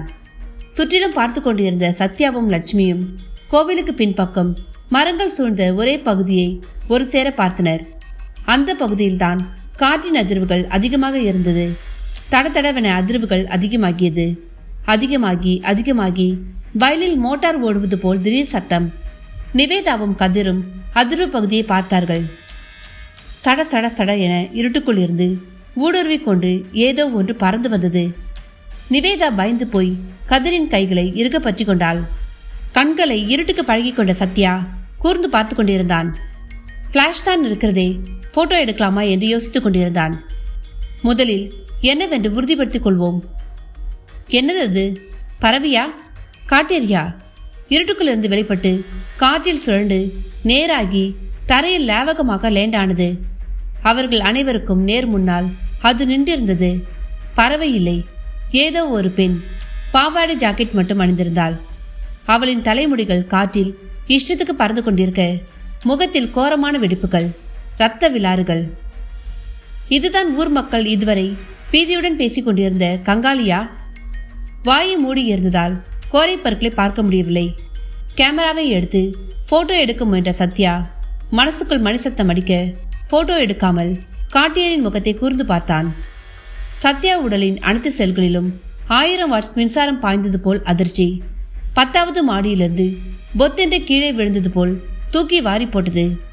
லட்சுமியும் உச்சக்கட்ட அதிர்ச்சியில் நின்றிருந்தாள். இரத்த காட்டேரியாக நின்றிருந்தது கார்த்திகா. அத்தியாயம் 17. சத்யாவுக்கு ஏற்பட்டிருந்த அதிர்ச்சி அழுகியாக மாறியது. அவனால் தாங்கிக் கொள்ளவே முடியவில்லை. கனவிலும் கூட இதை அவன் எதிர்பார்த்திருக்க முடியாதுதான். விசும்பல்களாக உற்பத்தியான அழுகை பேரழுகியாக வெடித்தது. பெருங்குரல் எடுத்து அழுதான். கார்த்திகா தான் காட்டேரி என்று தெரிந்ததும் லட்சுமிக்கு மனபாரமும் பதைப்பதைப்பும் அதிகரித்திருந்தாலும் எதற்காக சத்யா இப்படி அழுகிறான் என்று முதலில் புரியவில்லை. பிற்பாடு புரிந்தது. அதனால் மேலும் வேதனையாக இருந்தது. எல்லோரும் வாங்க ஓடிடலாம் என்று கதிர் கத்தினான். ரோட்டில் தப தபவென யாரோ ஓடி வரும் சத்தம் கேட்டது. அனைவரும் பின்னால் திரும்பி பார்க்க கருப்பு ரவி அருவாவுடன் ஓடி வந்து அவர்கள் கோவில் இருப்பதை பார்த்ததும் நின்றான். உங்களை என்ன பண்றேன் பாருடா என்று அருவாவுடன் கோவிலில் நுழைய முயற்சிக்க வாயை மூடியிருந்த கார்த்திகா ஈ என்று இழித்தாள். கோரை பற்கள் வரிசையாக திறந்தன. ஐயோ என்று நிவேதா அலறினாள். கதிர் அவள் கையை அழுத்தமாக பிடித்தான். கருப்பு ரவி கையில் வைத்திருந்த அருவா கீழே விழுந்தது. தன்னிச்சையாக 2 அடி பின்னால் சென்று செயலற்று நின்றான். இரத்த நாளங்களில் ஐஸ் கட்டி ஓட ஆரம்பிக்க அப்படியே உறைந்து போனான். கார்த்திகா சத்யாவை பார்த்து உனக்காகத்தான் வந்திருக்கிறேன் என்று ஆழமான கர்ஜனையான கரகரப்பான குரலில் சொல்லி அவனை நோக்கி ஒரு கையை நீட்டினாள். சாதாரண கரகரப்பில்ல, மனிதர்களுக்கு பயத்தை ஏற்படுத்தும் கரகரப்பு. அவள் மெதுவாக பேசினாலும் ஒலிபெருக்கில் கேட்பது போல் சத்தமாக கேட்டது. பொந்துக்குள் இருந்தது போன்ற உருண்டையான இரத்த சிவப்பான பிதுங்கிய கண்களில் பிசாசுத்தனம் கொப்பளித்தது. சத்யா கண்களில் கண்ணீருடன் நின்றிருக்க, வா, நீதான் முதலில் வேண்டும், அதன் பிறகுதான் மற்றவர்கள். கையில் கட்டியிருக்கும் கயிற்றை கழட்டி எறி. மறுபடியும் கொரகொரத்த குரல். சத்யா விக்கித்து நின்றிருந்தான். கயிறை கழட்டு, நேரத்தை போக்காத, ரொம்ப நாளைக்கு பிறகு எனக்கு நல்ல வேட்டை என்று சொல்லியபடியே அவனை நோக்கி அடிமேல் அடி எடுத்து வைத்தாள். சத்யாவுக்கு திகிலாக இருந்தாலும் கார்த்திகாவா இப்படி என்று ஆற்றாமை தாங்கவில்லை. மற்ற மூவரும் என்ன நடக்கப் போகிறதோ என பீதியில் பார்த்து கொண்டிருந்தார்கள். கழட்ட மாட்டியா? நீ கார்த்திகாவை தானே காதலிச்ச, எனக்கு தெரியும். உனக்கு அவன் மேலே ஆசை போயிருச்சா? உனக்கு அவ வேண்டாமா என்று சொல்லிவிட்டு ஒரு நொடி துஷ்டத்தனமாக சிரித்தாள். பின்னர் அவளின் ஜாக்கெட் ஹூக்கில் கை வைத்து முதல் ஹூக்கை அவிழ்த்தாள். கார்த்திகாவின் மார்பு பிரதேசம் லேசாக பளிச்சிட்டது. சத்யாவை நோக்கி 2 அடி முன்னேறி இருந்தாள். சத்யா தயங்கினான். கார்த்திகா எடுத்து வைக்கும் ஒவ்வொரு அடியும் அனைவருக்குள்ளும் பேரடியாய் பயத்தை ஏற்படுத்தியது. ஆனால் என்ன செய்வது என்றுதான் அவர்களுக்கு தெரியவில்லை. இருக்கலாமா, ஓடலாமா, தாக்கலாமா? சிந்தனையோட்டம் அனைவருக்கும் சம்பித்திருந்தது. கார்த்திகா மேலும் சத்யாவை நோக்கி முன்னேறி 2வது ஊக்கை கழட்டியிருந்தாள். அவளின் செழுமைகள் வெளிப்பட்டிருந்தன. கடைசி ஊக்கை அவள் கழட்டப் போகும்போது வேண்டாம் வேண்டாம் என்று கையில் கட்டியிருந்த கருப்பு கயிற்றை கழட்டி எறிந்தான். அருவாவை தூக்கி போட்டான். கேமராவையும் தூக்கி போட்டான். அனைத்தையும் திறந்துவிட்டு அவளை நோக்கி ஓடினான். சார், என்ன பண்றீங்க, நில்லுங்க என்று லக்ஷ்மி கத்தினாள். சத்யா கார்த்திகாவை அடைந்ததும் அவனை பார்த்து அவள் இழித்தாள். அவள் இடது கையால் அவன் கழுத்தை பிடித்தாள். கொஞ்சம் கொஞ்சமாக நெரித்தாள். அவன் கண்கள் மேல் நோக்கி சொருகிக் கொண்டன. கார்த்திகா விரல் நகங்கள் நீளமாக கூர்மையாக வளைந்து மேல் நோக்கியபடி இருந்தன. சத்யாவை பிடித்து இழுத்து அவன் கழுத்து பகுதியில் கடிப்பதற்காக குனிந்தாள். ஆபத்தை உணர்ந்த கதிர் சத்யாவை நோக்கி ஓடினான். சத்யாவை நெருங்கி அவனை பிடித்து இழுத்தான். வந்துருங்க, அவரை விடு. சத்யாவை இடது கையால் பிடித்தபடி வலது கையால் படார் என்று அடிக்க கதிர் பல அடி தூரம் பறந்து போய் அம்மன் சிலை அருகே விழுந்தான். உருண்டான், எழும்பினான். நிவேதாவோ கதிர் என்று கத்தினாள். அவனோ ஒண்ணுமில்லை என்று சைகை செய்தான். இருட்டுகள் கரைந்து போயிருந்த அம்மனை நோக்கி நிவேதா திரும்பி, தாயே, எங்களுக்காக வா, எந்த ஆபத்தும் இல்லாமல் காப்பாத்து, இந்த துஷ்ட சக்தியை அடித்து விரட்டு என்று மனமுருக வேண்டிக் கொண்டாள். லட்சுமியும் அம்மனை நோக்கி அவசர வேண்டுதல்களை வைத்துக்கொண்டு காட்டேரியை நோக்கி ஓடினாள். அது அவளையும் இடது கையால் அடிக்க அவளும் பல அடி தூரம் பறந்து ஐயோ என்று கத்தியபடி விழுந்தாள். சத்யா எந்த எதிர்ப்பும் இல்லாமல் பொம்மை போல் காட்டேரியின் வசியத்திற்கு மயங்கி போயிருந்தான். ரோட்டில் ஓடி வந்த எல்லா ஜிம் பாய்ஸும் கருப்பு ரவி ரோட்டோரமாக உறைந்து நின்றிருந்ததை பார்த்ததும், என்னென்ன, என்னாச்சு, ஏன் இப்படி நிற்கிறீங்க என்று கேட்க கருப்பு ரவி ஒன்றும் பேசாமல் நின்றிருந்தான். எங்கோ பார்த்து கொண்டிருக்கிறான் என்று அனைவரும் அவன் பார்க்கும் திசையில் ஒட்டுமொத்தமாக திரும்பி பார்த்தார்கள். அவர்கள் கையில் வைத்திருந்த அருவாள்கள் ஒவ்வொன்றாக கீழே விழுந்தன. தூரத்தில் போய் விழுந்த கதிர் துள்ளி எழும்பி மறுபடியும் சத்யாவை நோக்கி ஓடினான். வேணாம், விட்டுடு, கத்தினான். சத்யாவை நெருங்கியதும் காட்டேரியின் அறையிலிருந்து தப்பிப்பதற்காக சத்யாவின் பின்னால் வலது இடது என்று மறைந்து போக்கு காட்டினான் கதிர். அவளின் பிடியிலிருந்து சத்யாவை இழுக்க பார்த்தான். இரும்பு பிடி. கொஞ்சம் கூட சத்யாவை நகர்த்த முடியவில்லை. கெக்களிப்பு, துஷ்டத்தனமான கெக்களிப்பு கேட்டது. காட்டேரி காற்றில் விஷுக்கென்று ராக்கெட்டு போல் மேலெழும்பி கண்ணிமைக்கும் நேரத்தில் கதிரின் பின்னால் வந்து குதித்தாள். இதை கதிர் சற்றும் எதிர்பார்க்கவில்லை. ஜிம்பாய்ஸ் அனைவரும் நைஸாக நழுவி வந்து வெளியே ஓட ஆரம்பித்தார்கள். கருப்பு ரவி உறந்த நிலையிலிருந்து வெளியே வந்திருக்கவில்லை. கதிர் காட்டேரி நோக்கி திரும்பினான். கூரிய நகங்களால் கதிரின் மார்பில் சரக் சரக்கென காட்டேரி கிழித்தது. நல்ல வேளையாக கதிர் பின்னோக்கி விலகி கொண்டதால் நகங்கள் ஆழமாக பதியவில்லை. கோரை பற்களை நரநரவென கடித்து அவனை தூக்கி காற்றில் கடாசியது. அவன் ரத்தத்தை சிந்தியபடியே அம்மன் காலடியில் போய் விழுந்தான். முன்பக்கம் அவன் சட்டை கிழிந்து இரத்தமயமாக காட்சியளித்தது.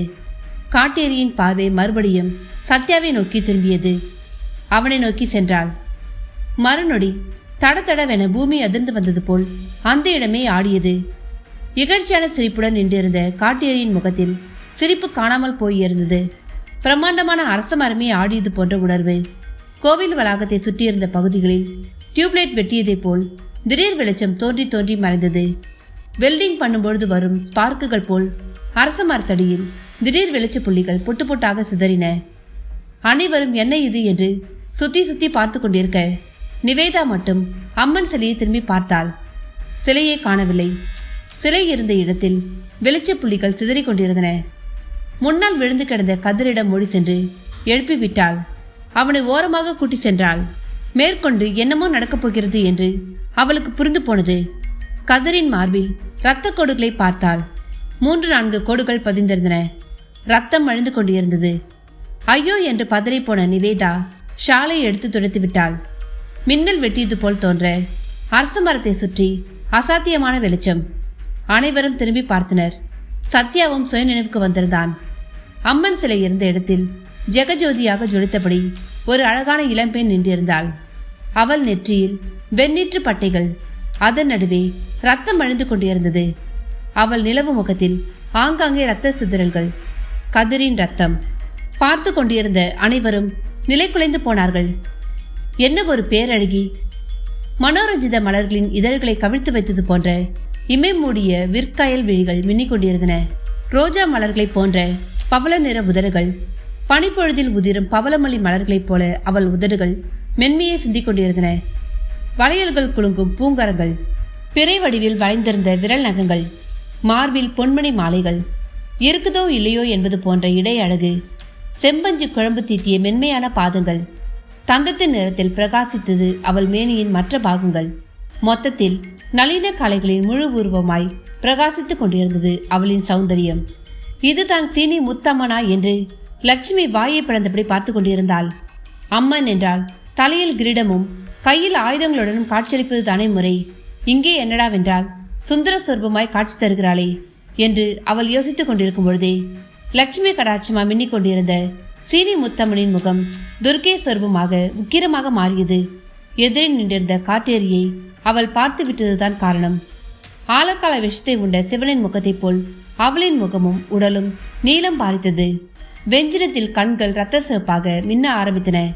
அவள் உடல் கடகடவென ஆட ஆரம்பிக்க காட்டேரி ஹேங் என்ற வினோதமாக சத்தமிட்டு அம்மனை நோக்கி பறந்து வந்தது. தட்டென்று காற்றில் எதன் மீதோ மோதி கிளம்பிய இடத்திலேயே போய் விழுந்தது. துள்ளி எழும்பிய காட்டேரி என்னவென்று புரியாமல் ஹோவென பெருங்கூச்சலிட்டது. மறுபடியும் காற்றில் பாய்ந்து வர தட்டென்று மோதி மறுபடியும் கீழே விழுந்தது.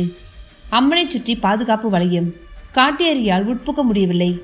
கடகடவென ஆடிக்கொண்டிருந்த அம்மன் ஆக்ரோஷமாக சிரித்தாள். குரோதம் கொண்ட மிருகம் சிரித்தது போல் இருந்தது. பின்னர் விழிகளை உருட்டி காட்டேரியை பார்த்தாள். காட்டேரி புயல் காற்றில் அகப்பட்டது போல் பின்னோக்கி தரதரவென இழுக்கப்பட்டு சென்றது. சுழல் காற்றில் மாட்டிய கொப்பையைப் போல் காட்டேரி கரகரவென சுற்ற ஆரம்பித்தது. பின்னர் அந்தரத்தில் கொஞ்சம் கொஞ்சமாக உயர்த்தப்பட்டது. பம்பரம் சுற்றுவது போல் கரகரவென சுற்றி கொண்டிருந்தது. சுழல் காற்றுக்குள் ஆபாச கூச்சல்கள், சுழலுக்குள் நெருப்பு பொறிகள் தெரித்தன. ஐயோ, உள்ளே இருப்பது நமது கார்த்திகாவாச்சே என்று சத்யாவுக்கு மரண வலி. செய்வதறியாது துடித்து நின்றிருந்தான். பார்த்து கொண்டிருந்த அனைவரும் மெய் சிலித்து போய் இருந்தார்கள். ஆத்தா என்று கத்தியபடி லட்சுமி குலவையொலியிட ஆரம்பித்தாள். அந்தரத்தில் சுரண்டு கொண்டிருந்த காட்டேரி சடார் என்று மண்ணில் விழுந்தது. கடகடவென ஆடிக்கொண்டிருந்த சீனியம்மன் நின்ற இடத்திலிருந்து துள்ளி குதித்தாள்.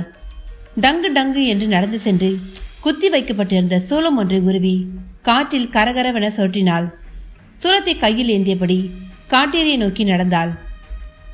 ஆத்தா சூலத்தை உருவினால் ரத்தம் பார்க்காமல் வைக்க மாட்டாளே என்று குலவியொலியை நிறுத்திய லட்சுமி ஏ என்று ஆங்காரமாக சத்தமிட்டு சூலத்தை இறக்கப் போன அம்மனை நோக்கி சத்யா வேண்டாம் என்று சத்தமிட, லட்சுமியும் ஆத்தா இவ பழிப்பாவும் அறியாத பச்சை பிள்ளை, இவளை கொன்னுறாத, அவளை பிடிச்சிருக்க காட்டேறியை விரட்டு, ஏவி விட்டவனுக்கு தண்டனை கொடுத்தாயே என்று உச்சஸ்தாயில் கத்தினாள். சூலத்தை இறக்கப் போன சீனியம்மன் அப்படியே நின்றாள். அரையடி இடைவெளியில் சூலம் நின்றிருந்தது. கொஞ்சம் என்றால் கார்த்திகாவை பதம் பார்த்திருக்கும். ஆஹா என கோப மூச்சுகளை சீனியம்மன் வெளியிட்டுக் கொண்டிருந்தாள். ரவுத்திரத்தில் அவள் முகம் புடைத்திருந்தது. ஆங்காரத்தில் அவள் மார்பு விம்மி விம்மி தணிந்தது. சடார் என சூலத்தை ஒரு சுருட்டு சுருட்டி மண்ணில் குத்தி நிறுத்தினாள். வலது காலை தூக்கி காட்டேரியின் மேல் வைத்தாள். காட்டேரி அலற ஆரம்பித்தது. மண்புழுவாய் நெளிந்தது. சடசடவென பற்றி எறிவது போல் சத்தம். மல்லிகை மனம் மாறி ஏதோ தீயில் பொசுங்கும் வாடை. காட்டேரியின் உருவம் சிறுத்தும் பெருத்தும் விசித்திரமான மாயத்தோற்றங்கள் ஏற்பட்டன. சத்யா கண்களை கசக்கி கொண்டு பார்த்தான். கடைசியில் கார்த்திகாவின் உடலிலிருந்து அடர் கருப்பு புகை ஒன்று வெளிப்பட்டது. சற்றும் தாமதியாமல் விஷ்கென்று எதிரே இருந்த மரங்களுக்குள் சென்று மறைந்தது. லட்சுமி மறுபடியும் குலவையொலி எழுப்ப ஆரம்பித்தாள். சீனியம்மனின் கோபம் கொஞ்சம் கொஞ்சமாக தணிந்து நீளம் பாரித்திருந்த அவள் உடல் லட்சுமி கடாட்சத்துக்கு மாறிக்கொண்டிருந்தது. ஆத்தா தாயே என்று லக்ஷ்மி பக்தி பரவசத்தில் கத்தினாள். பார்த்து கொண்டிருந்த கதிரும் நிவேதாவும் அவர்களை அறியாமலேயே கையெடுத்து கும்பிட்டு கொண்டிருந்தனர். நிவேதா யதார்த்தமாக ரோட்டை திரும்பி பார்த்தாள். உறைந்து நின்றிருந்த கருப்பு ரவிக்கு பக்கத்தில் சந்தன பாண்டியனும் சண்முக பாண்டியனும் வாயடித்து விதிர்விதித்து நின்றிருந்தனர். இவர்கள் எப்பொழுது வந்தார்கள்? சாந்த சொர்வமாக மாறிய சீனியம்மன் திரும்பி அவள் இருப்பிடத்தை நோக்கி சென்றாள். ஆக்ரோஷம் போய் அவள் நடையில் நளினம் திரும்பி இருந்தது. உடனே சத்யா கீழே விழுந்து கிடந்த கார்த்திகாவை நோக்கி ஓடினான். முட்டி போட்டு குனிந்து உட்கார்ந்து பரபரப்பாக அவள் தலையை தூக்கி மடியில் வைத்தான். சீராக மூச்சு விட்டு கொண்டிருந்தாள். சத்யாவுக்கு அப்பாடா என்று நிம்மதியாக இருந்தது. கார்த்திகாவின் பழைய முகத்தோற்றம் திரும்பி இருந்தது. அவிழ்ந்திருந்த ஜாக்கெட்டின் கொக்கிகளை போட்டுவிட்டான். அரச மரத்தடிக்கு சென்றதும் சீனி முத்தமன் அனைவரையும் ஒருமுறை அருள்பாலிக்கும் பார்வை பார்த்தாள். கடைசியாக கதிரை பார்த்ததும் சீனியம்மனுக்கு அதிர்ச்சி. பார்த்தாள் பார்த்தாள் அவனை பார்த்து கொண்டே இருந்தாள். யாரை இப்படி ஆச்சரியமாக பார்த்து கொண்டிருக்கிறாள் என்று அனைவரும் பார்க்க கதிரை தான் இப்படி பார்க்கிறாள் என்று எல்லோருக்கும் புரிந்து போனது. ஆனால் என்ன விஷயம் என்று தான் புரியவில்லை. அம்மனின் அதிர்ச்சி ஆச்சரியமாக மாறி அவள் நிலவு முகம் பூரிப்பாக மலர்ந்தது. அவள் கழுத்தில் இருந்த தாலியை தொட்டு பார்த்து கொண்டாள். நிவேதாவுக்கு உள்ளுக்குள் ஏனோ திடுக் திடுக் என்றிருந்தது. கதிரும் எதுவும் புரியாமல் பார்த்து கொண்டிருந்தான். குலசேகரா, நீயா? என்னைத்தான் சொல்கிறாளா? கதிர் பின்னால் ஒருமுறை திரும்பி பார்த்துவிட்டு அம்மனை பார்த்தான். அவனிடம்தான் சொல்கிறாள் என்று புரிந்து போனது. வந்துவிட்டாயா? உனக்காகத்தான் ஜென்ம ஜென்மமாய் காத்திருக்கிறேன் என்றாள் சீனியம்மன் பரவச குரலில். அத்தியாயம் 18. கதையை தொடரும் முன் சின்னம்மா கிழவி சத்யாவிடமும் லட்சுமியிடமும் சொன்ன சீனி முத்தம்மனின் பிளாஷ்பேக். நெல்லை மாவட்டம் வள்ளியூரிலிருந்து 8 கிலோமீட்டர் தொலைவில் ஏர்வாடி அருகே உள்ள வடுகச்சி மதில் கிராமத்தில் வீட்டிருக்கிறாள் சீனி அம்மாள் என்ற வடுகச்சி அம்மன். வடுகச்சி அம்மன் கோவில் என்றும் சீனி முத்தம்மன் கோவில் என்றும் அழைக்கப்படுகிறது. மதுரையை நாயக்கர்கள் ஆண்டு வந்த காலத்தில் தென் தமிழகத்தில் ஒரு சில பகுதிகளை சிற்றரசர்கள் சிலர் ஆண்டு வந்த காலகட்டம். நெல்லை மாவட்டம் வள்ளியூரிலிருந்து மேற்கு பகுதிகள் சிலவற்றை சிற்றரசர் கண்ணடியான் ஆண்டு வந்தார். அவருக்கு ஒரே ஒரு செல்வ மகள் வீரவனிதை சீனியம்மாள். அன்பும் அழகும் அறிவும் நிறைந்திருந்தாலும் சீனியம்மாளிடம் ஒரே ஒரு குறை, நினைத்ததை அடையும் பிடிவாத குணம். அவள் கேட்கும் முன்னரே அவள் விரும்புவதையெல்லாம் கண்ணடியான் செய்து கொடுத்தார். ஒரு நாள் அரண்மனை வளாகத்தில் சீனியம்மாள் உலாவிக் கொண்டிருக்கையில் தர்மம் கேட்டு ஒருவர் வந்தார். அவர் கையில் மன்னன் அலங்காரத்தில் அழகான இளைஞன் உருவம் கொண்ட ஓவியம். தர்மம் கேட்டு வந்தவரை அருகே அழைத்து அந்த ஓவியத்தை எடுத்து பார்க்கிறாள். யார் இந்த ஓவியத்தை வரைந்தது? இந்த கற்பனை உருவம் அழகாக உள்ளதே. இளவரசி, இது கற்பனை உருவம் அல்ல. வள்ளியூரை ஆளும் ஐவர் ஆசாக்களில் மூத்தவர் குலசேகர பாண்டியன் என்று அந்த நபர் பதிலளித்தார். யார் அவர்? எப்படி உனக்கு இதை பரிசீலித்தார்? அவர் குலசேகர பாண்டியனை பற்றி சொல்ல ஆரம்பித்தார். காஞ்சிபுரத்தை ஆண்டு வந்த பாண்டியராசா அண்ணனுக்கும் அவரது மனைவி மலையம்மாளுக்கும் 5 மகன்கள். குலசேகர பாண்டியன் தான் மூத்தவர். அவருடைய தம்பிகள் குன் பாண்டியன், பொன் பாண்டியன், சேகர பாண்டியன், சேர்ம பாண்டியன். இவர்களை ஐவர் ராசாக்கள் என மக்கள் பாசமாக சொல்வார்கள். மூத்தவன் குலசேகர பாண்டியனுக்கு பெண்ணொருத்தியால் தோஷம் இருந்ததால் மன்னன் என்ன செய்வதென கேட்டதற்கு ஜோதிடர் கன்னியாகுமரி சென்று கடலில் நீராடி வந்தால் நீங்கும் என பரிகாரம் சொல்லியிருக்கிறார். அண்ணன் தம்பிகள் 5 பேரும் கன்னியாகுமரி சென்று கடலில் புனித நீராடி அம்மனை தரிசித்து வந்தனர். பரிகாரம் முடிந்ததும் படை பரிவாரங்களுடன் காஞ்சிக்கு திரும்பினர். நெல்லை மாவட்டம் பனகுடி அருகே பாம்பன்குளம் ஊரில் தங்கி இளைப்பாறுகிற பொழுது படை வீரர்கள் சிலர் முயல் வேட்டைக்கு சென்றனர். கொழுத்து செழித்த 8 முயல்கள் அவர்கள் கண்ணில் பட்டது. அதை பார்த்ததும் வீரர்களின் நாய்கள் துரத்தின. வீரர்களும் பின்னால் ஓடினர். வள்ளியூர் ஊர் எல்லையில் ஓங்கி உயர்ந்த புற்று இருந்தது. அந்த புற்றின் அருகே வந்ததும் முயல்கள் நின்றன. அதற்கு மேல் நடந்ததுதான் ஆச்சரியம். முயல்கள் திரும்பி நாய்களை துரத்த ஆரம்பித்தன. அதை வீரர்கள் பார்த்துவிட்டு மன்னனிடம் கூறினார்கள். குலசேகர பாண்டியன் ஆச்சரியமானான். அந்த புற்றை சென்று பார்த்தபொழுது அசுரறி கேட்டது. குலசேகர பாண்டியனே, நான் ஆதிசக்தி.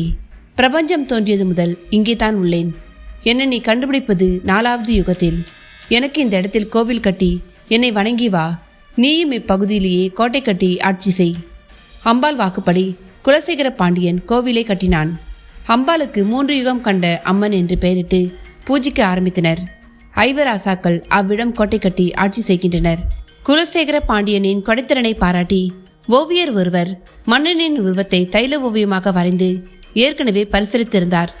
ஓவியம் அவர் அறையை அலங்கரித்துக் கொண்டிருந்தது. ஒரு நாள் மன்னனை பார்க்க சென்ற நான் அவரை புகழ்ந்து பாமாலை பாடினேன். அதை கேட்டு மன்னன், என்னிடம் என்ன வேண்டும், பொன்பொருள் வேண்டுமா என்று கேட்டார். மன்னா, நீங்க தான் வேண்டும். ஆம், உங்கள் உருவம் திட்டப்பட்ட விலை மதிப்பற்ற இந்த ஓவியம் தான் வேண்டும் என்று கேட்டேன். யோசிக்காமல் ஓவியத்தை எனக்கு கொடுத்தார் என்று சொல்லி முடித்தார் வந்த நபர். அடுத்த நொடியே இதை எனக்கு கொடுத்து விடு என்று இளவரசி அந்த நபரிடம் கேட்க அவரும் வேறு வழி இல்லாமல் ஓவியத்தை கொடுத்தார். இளவரசி அவருக்கு தேவையான பரிசுகளை கொடுத்து அனுப்பினாள். அந்த நொடியே சீனி அம்மாள் குலசேகர பாண்டியன் மீது ஒருதலை காதல் கொண்டாள். கல்யாணம் செய்தால் இவரைத்தான் செய்து கொள்வேன், இல்லை மரணத்தை தழுவேன் என முடிவு செய்தாள். எல்லா நேரமும் அவர் நினைவோடு இருந்தாள். இதனால் உணவு உறக்கமின்றி உடல் மெலிந்தாள். மகளின் நிலை கண்ட மன்னன் கண்ணடியான் மகளின் தோழிகள் மூலம் காரணம் அறிகிறான். உடனே மகளை அழைத்து, மகளே, நீ கேட்டால் அந்த விண்ணையே இங்கே கொண்டு வருவேன். அந்த மன்னனை மனமுடித்து தரமாட்டேனா? அவனையே உனக்கு மனமுடித்து வைக்கிறேன். இது சத்தியம். இளவரசிக்கு அளவில்லாத மகிழ்ச்சி. மன்னன் கண்ணடியான் தூதன் ஒருவனை குலசேகர பாண்டியன் அரசவைக்கு அனுப்பினான். குலசேகர பாண்டியன் விஷயத்தை தெரிந்து கொண்டதும் சீனி அம்மாளை மனமுடிக்க மறுத்தான். இதை அறிந்த சீனி அம்மாள் மனம் அருந்தினாள். மகளின் மன வருத்தத்தை உணர்ந்த மன்னன் கண்ணடியான் குலசேகரனை போரில் தோற்கடித்து அவனை கொண்டு வந்து விட வேண்டும் என்று எண்ணி போர் தொடுத்தான். ஐவராசாக்கள் கோட்டையை முற்றுகையிட்டான். கோட்டையை விட்டு மன்னனும் குடிமக்களும் வெளியே வரவில்லை. போர் ரொம்ப நாட்களுக்கு நடந்தது.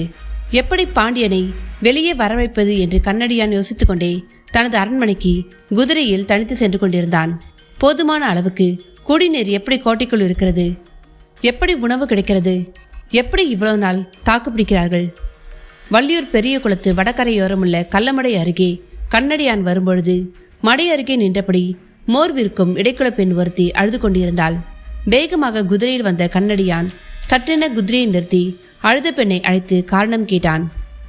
மன்னா, கறந்த பாலை காய்ச்சி உரையூற்றி தயிராக்கி கொண்டு வருவேன். இம்மடைக்கு வந்ததும் எனது தாய் வீட்டு சிரட்டை ஆப்பையால தெளிந்த நீர் எடுத்து தயிரில் கலந்து மோராக்கி விற்பேன். ஆனால் இன்று எனது சிரட்டை ஆப்பை தண்ணீரில் போய்விட்டது என்றாள்.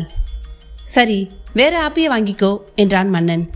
இல்லை இல்லை, இது ரொம்பவும் ராசியானது என்று அழுதபடி கூறி சென்றாள். கோட்டையை முற்றுகையிட்டபடியே திரும்பி வர செய்தான் கண்ணடியான். எப்படி குலசேகர பாண்டியனை தன் வசப்படுத்துவது என்று பல வழிகளிலும் முயற்சித்தான். ஒரு நாள் மோர் விற்கும் இடைப்பெண் கோட்டைக்குள் மோர் விற்க போகும்பொழுது அங்கே தெப்பக்குளத்தில் பழைய சிரட்டை ஆப்பை கடந்தது கண்டு மனம் மகிழ்ந்து அதை எடுத்துக்கொண்டாள். பூட்டிய கோட்டைக்குள் போய் வர பெண்களுக்கும் குழந்தைகளுக்கும் வயதானவர்களுக்கு மட்டும் அனுமதி உண்டு. மறுநாள் கோட்டைக்கு வெளியே மோர் விற்க வருகையில் எதிரே மன்னன் வந்தான். என்ன பெண்ணே, புதிய ஆப்பை வாங்கியாச்சா என்று கேட்க அந்த பெண் பெரிய குளத்தில் விட்டதை தெப்பக்குளத்தில் கண்டெடுத்தேன் என்று கூறினாள். மன்னனுக்கு திடீரென்று ஒரு யோசனை. பெரிய குளத்து வடகரையில் உள்ள கள்ளமடை மூலமாகத்தான் தண்ணி உள்ளே செல்கிறது. திருட்டுத்தனமாக வீரர்களும் வெளியே வந்து போகிறார்கள் என்று அவன் புரிந்து கொண்டான். உடனே ஆட்களை கூப்பிட்டு அதை அடைத்து விடுகிறான். இதனால் ஐவராசாக்கள் கோட்டைக்கு தண்ணீர் போவது நின்றது. வேறு வழி இல்லாமல் ஐவராசாக்கள் கோட்டையை திறந்தனர். சந்தர்ப்பத்தை எதிர்நோக்கி காத்திருந்த வீரர்கள் மறைந்திருந்து குலசேகர பாண்டியனின் தம்பிமார்களின் தலையை கொய்து விடுகிறார்கள். விஷயத்தை கேள்விப்பட்டு பெரும் சீற்றத்துடன் விரைந்து வந்தான் குலசேகர பாண்டியன். கண்ணில் பட்ட எதிர்ப்படையினரை துவசம் செய்தான். ஆயிரக்கணக்கான எதிரி வீரர்கள் மத்தியில் பாண்டியனின் வாள் தனியாக சுழண்டு கொண்டிருந்தது. எதிரி வீரர்கள் சொத்தென்று செத்து விழுந்து கொண்டிருந்தனர். ஓய்வுக்காக சிறிது நேரம் போர் நிறுத்தப்பட்டது. எதிரி வீரர்கள் அவர்களுடைய இடத்திற்கு சென்றனர். குலசேகர பாண்டியன் சண்டை நடந்த இடத்திலேயே ஓரமாக சென்று ஓய்வெடுத்துக் கொண்டிருந்தான். நேருக்கு நேராக மோத முடியாமல் வஞ்சகமாக பாண்டியனை வளைத்து பிடித்தனர். மன்னன் கண்ணடியானின் உத்தரவுக்கிணங்க மன்னன் குலசேகர பாண்டியனை சங்கிலியால் பிணைத்து பல்லக்கில் ஏற்றி சீனியம்மாள் இருக்கும் இடத்திற்கு கொண்டு சென்றனர். குலசேகர பாண்டியனை பல்லக்கில் அழைத்து வருகிறார்கள் என்ற தகவலை சீனியம்மாளுக்கு தெரியப்படுத்தினர். எப்படி அழைத்து வருகிறார்கள் என்ற தகவல் சொல்லப்படவில்லை. மனம் மகிழ்ந்தவள் சீவி சிங்காரித்து அலங்கரித்து பட்டாடை கட்டி மணமகளாய் நின்றாள். பல்லக்கில் வந்து கொண்டிருந்த குலசேகர பாண்டியன், போரில் தம்பிகளை இழந்து நிற்கும் எனக்கு மணமகன் கோலமா? முக்காலம் உணர்ந்த 3 யுகம் கண்ட தாயே, நான் இப்பொழுதே மாண்டு போக வேண்டும் என்று கூறியபடி தனது கைவிரலில் அணிந்திருந்த வைர மோதிரத்தை விழுங்கினான். குலசேகரனுக்கு காதல் முக்கியமில்ல, கௌரவம் தான் முக்கியம் என்று கர்ஜித்தான். மறுகணமே உயிர் துறந்தான் குலசேகர பாண்டியன். தந்தையோடு வந்து சேர்ந்தாள் சீனியம்மாள். தான் காதலித்தவன் மணக்கோலத்தில் வருவான் என்று எதிர்பார்த்தாள். அவன் பிணக்கோலத்தில் அல்லவா பல்லக்கில் மடிந்து கிடக்கிறான் என்று மனமுடைந்து கதறினாள். குலசேகர பாண்டியன் உடல் மீது விழுந்து அழுது புரண்டாள். பின்னர் ஒருவாறு தேற்றிக்கொண்டு மணமாளியை பிணத்துக்கிட்டு தந்தையின் உதவியோடு குலசேகர பாண்டியனின் கைகளில் தாலிக்கயிறை வைத்து அதை தானே வாங்கி கட்டிக்கொண்டாள் சீனியம்மாள். குலசேகர பாண்டியனின் ராஜ சரீரம் எரியூட்டிய அதே சிதையில் விழுந்து தன் இன்னுயிரை மாய்த்தாள். மகளை இழந்த துயரம் தாங்காமல் துடித்த மன்னன் கண்ணடியான் மகளின் நினைவாக நடுக்கல் வைத்து வழிபாடு செய்து வந்தான். பின்னர் அக்கல் தூணுக்கு இடையில் அத்திமரம் ஒன்று வேர்பிடித்து வளர்ந்து பெரிய மரமாகி நின்றது. அந்த மரத்தில் பூ பூக்கும், ஆனால் காய் காய்க்காது. இன்று வரை அம்மரம் காய்ப்புதில்லை என அவ்வூர் மக்கள் கூறுகின்றனர். சினிமுத்து அம்மனோடு சேர்ந்து இந்த மரமும் வழிபாட்டுக்கு உரியதாகி நிற்கிறது. பூக்கிறது, ஆனால் ஏன் காய்ப்புதில்லை என்று கேட்டாள். சீனியம்மாள் பாண்டியனுக்காக தானே பூத்து நின்றாள். அதனால் பூக்கிறது. அதே நேரம் அவனோடு வாழ்ந்து குழந்தை பேர் பெறவில்லை தானே, அதனால் மரம் காய்ப்புதில்லை என்கின்றனர் அவ்வூர் மக்கள். ஒரு சில ஆண்டுகளுக்கு பிறகு ஊரில் கெட்ட சம்பவங்கள் நிறைய நடக்க ஆரம்பித்தன. ஊர் மக்கள் வடுகச்சியின் ஆவிதான் காரணமாக இருக்குமோ என பயந்தனர். உடனே சிவனுக்கு ஆலயம் எழுப்பினர். அந்த ஆலயத்திலேயே சீனியம்மாளுக்கும் சிலை வைத்து வழிபட்டனர். இவ்வாலய சிவன் சொக்கநாதர் என்று அழைக்கப்படுகிறார். உடனுரை அம்பாளாக மீனாட்சி அம்மன் நின்ற கோலத்தில் அருள் பாலிக்கிறாள். சீனி முத்தம்மன் என்ற வடுகச்சி அம்மன் அமர்ந்த கோலத்தில் அருள் பாலிக்கிறாள். அதிகம் தகவல் கிடைக்காத இந்த துன்பியல் காவியம் பெரும்பாலும் நாட்டு பாடல்கள், செவி வழி கதைகள் வடிவிலேயே கிடைத்திருக்கிறது. எங்க ஊருக்கு பக்கத்தில் தான் வள்ளியூர் இருக்கிறது என்பதால் நான் இந்த கதையை கேள்விப்பட்டிருக்கிறேன். வரலாற்று நூல்களில் தெளிவான குறிப்புகள் இல்லை. இந்த கதை பல்வேறு வடிவங்களில் வெவ்வேறு பெயர்களுடன் சொல்லப்படுகிறது. இதில் குறிப்பிடத்தகுந்த விஷயம் என்னவென்றால், குலசேகர பாண்டியனை சீனியம்மாள் உயிரோடு இருக்கும்பொழுது சந்திக்கவில்லை. ஒருவேளை அப்படி ஒரு சம்பவம் நிகழ்ந்திருந்தால் குலசேகர பாண்டியன் காதல் வயப்பட்டு இருக்கலாம். சீனியம்மாள் பிடிவாத குணம் மாறி இருக்கலாம். குலசேகரன் சாகாமல் இருந்திருக்கலாம். கதையின் போக்கே வேறு மாதிரி இருந்திருக்கும். நிச்சயமாக நல்ல முடிவு ஏற்பட்டிருக்கும். அவர்கள் நேருக்கு நேராக சந்திக்காததுதான் இந்த துன்பியல் சம்பவத்திற்கு காரணம்.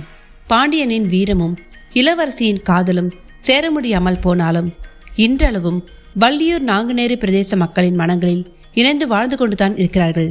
அப்பொழுது சந்திக்க முடியவில்லை, இப்பொழுது சந்தித்து விட்டார்கள். என்ன நடக்கிறது என்று பார்க்கலாம். அத்தியாயம் 19. சீனியம்மன் கதிரை பரவசமாக பார்த்து கொண்டிருந்தாள். பல 100 ஆண்டுகள் காத்திருப்பு உண்மையாகி போன பரவசம். கதிர் முகத்தின் குழப்பத்தை பார்த்ததும் சீனியம்மன் அவள் கண்களை மூடி திறந்தாள். கதிர் முன்னால் திடீரென்று ஒரு வெளிச்சம் தோன்றி மறைந்தது.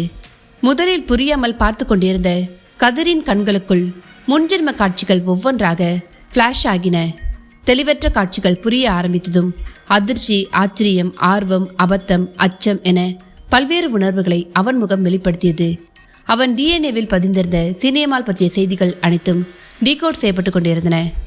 பல்லக்கில் தற்கொலை செய்து கொண்டு உயிரை விடும் குலசேகர பாண்டியனின் முடிவு தெரிந்ததும் அவனுக்கு வரும் கனவுகளுக்கு அர்த்தம் புரிந்தது. இதெல்லாம் சாத்தியமா? இப்படியெல்லாம் கூட நடக்குமா? புரியாமல் திகைத்து நின்றிருந்தான் கதிர். உடலின் ரோமங்கள் எல்லாம் சிலுத்து நின்றன. குலசேகரா, நீயா என்று சீனியம்மன் கேட்டதும் சத்யாவுக்கும் ஓரளவுக்கு விஷயம் புரிந்தது.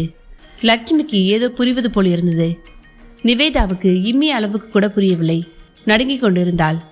சத்யா மயக்கத்தில் இருந்த கார்த்திகாவை தரையில் கிடத்திவிட்டு எழும்பி நின்றான்.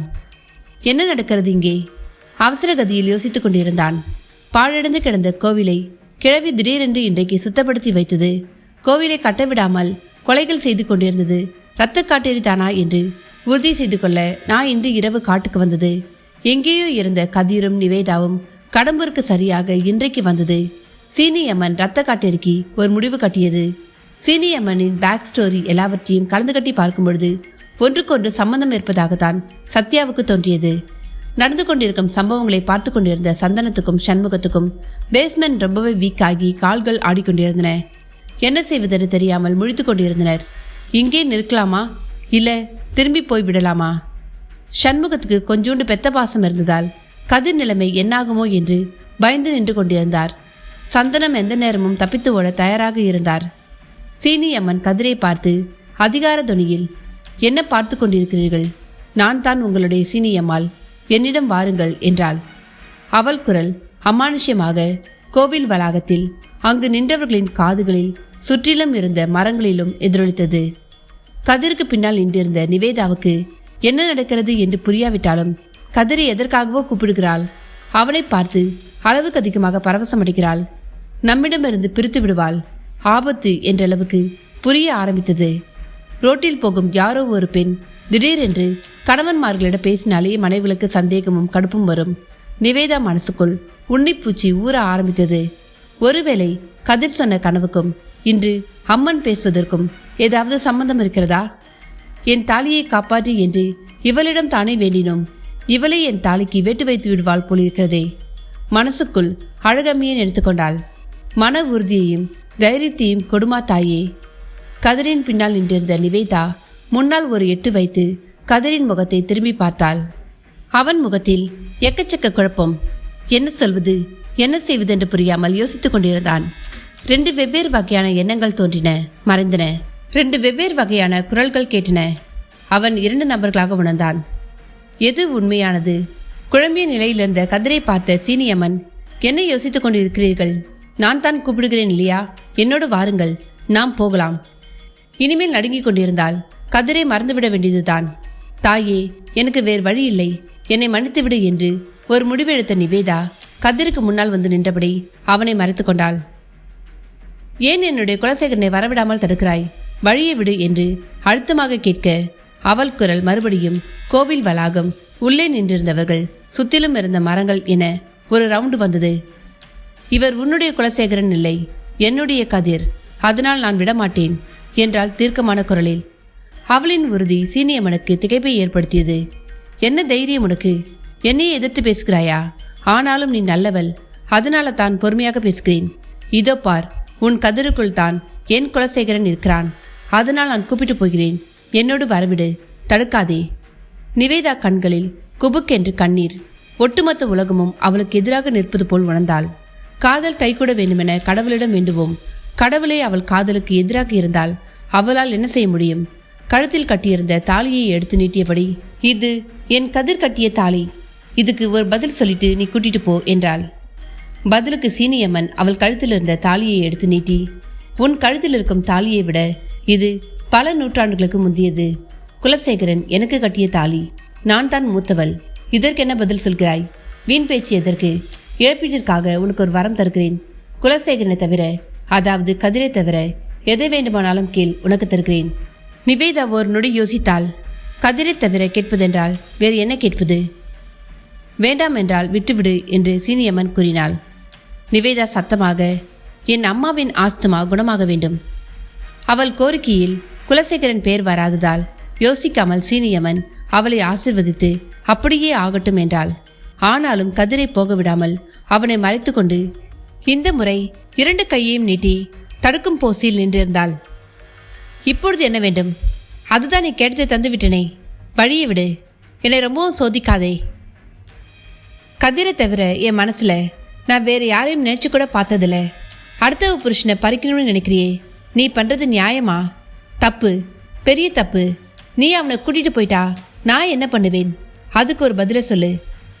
கதிருக்குள் 2 குரல்கள் உச்சஸ்தாயில் கேட்டுக்கொண்டிருந்தன. தலையை பிடித்து கொண்டு நின்றிருந்தான். தலையை வெடுத்துவிடும் போலிருந்தது. சீனி அம்மனின் சாந்த சொரூபம் கொஞ்சம் கொஞ்சமாக மாற ஆரம்பித்தது. அவள் கண்கள் கோவை பழமாக சிவக்க ஆரம்பித்தன. நிவேதா அம்மனை தீர்க்கமாக பார்த்தாள். நியாயம் என் பக்கம் இருக்கிறது. நான் எதற்கு பயப்படணும்? நெற்றிக்கணியே திறந்தாலும் தப்பு தப்புதான். நிவேதா குரலில் காட்டமும் உறுதியும் ஏறியிருந்தது. சீனி அம்மனும் அசல்வது போல் தெரியவில்லை. கண்களை ஒருமுறை மூடி திறந்தாள். படார் என்று நிவேதா கண்ணுக்கு முன்னால் வெளிச்சமடிக்க ஐயோ என்று சத்தமிட்டபடி பின்னால் விழுந்தாள். மின்சாரம் பாய்ந்து ஷாக் அடித்தது போல் இருந்தது. கதிர் பதறி போய் திரும்பி பார்க்க நிவேதா ஒன்றுமில்லை என சொல்லி கைகளை ஊன்றி எழுமினாள். உடம்புக்குள் சுரீர் என்று ஒரு சில பாகங்கள் வலித்தது. வலியோடு நடந்து வந்து கதிர் முன்னால் நின்றாள். என்னை கொன்றுவிட்டு அவனை கூட்டி செல் என்பது போல் அவன் வழியை மறுத்தபடி கை நீட்டி நின்றாள்.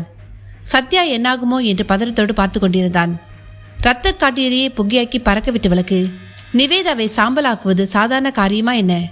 ஆனால் அவள் பக்கம் இருந்த நியாயத்துக்காக பேச்சுவார்த்தை நடத்தி கொண்டிருக்கிறாள் என்று புரிந்தது. போனால் போகிறது. உனக்காக கடைசியா ஒரு வரம் தருகிறேன். குலசேகரனை தவிர வேறு எது வேண்டுமானாலும் கேள். ஆனால் அதன் பிறகு என் வழியில் குறுக்கிடவே கூடாது. என் குலசேகரனை என்னோடவே கூட்டி சென்று விடுவேன். எதை கேட்டாலும் தருவியா? குலசேகரனை தவிர எதை கேட்டாலும் தருவேன். மறுபடியும் இதே கேள்வி வரும் என்று தெய்வாதீனமாக அவள் யோசித்திருந்ததால் தான் முதலில் அம்மாவுக்காக கோரிக்கை வைத்திருந்தாள். அடுத்தது என்ன கேட்க வேண்டும் என தீர்மானித்து வைத்திருந்தாள். அவள் கும்பிடும் அழகம்மையும் சுந்தரேஸ்வரரையும் மனசுக்குள் நினைத்து கொண்டாள்.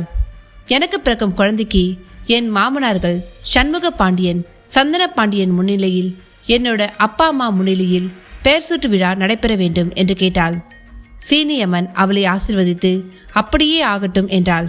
நிவேதா நிம்மதி பெருமூச்சு விட்டாள். அவள் முகத்தில் புன்சிரிப்பு. எல்லாம் நல்லபடியாக நடந்துவிட்டது என்ற ஆறுதல். பக்கவாட்டில் நீண்டிருந்த கைகளை மடக்கி மார்பின் முன்னால் கட்டிக்கொண்டாள். இன்னமும் வழியை விடாமல் மறைத்தபடிதான் நின்றிருந்தாள். சீனியம்மன் உச்சக்கட்ட கோபத்துடன், ஏன் வழியை விடாமல் இன்னும் மறைத்து கொண்டிருக்கிறாய்?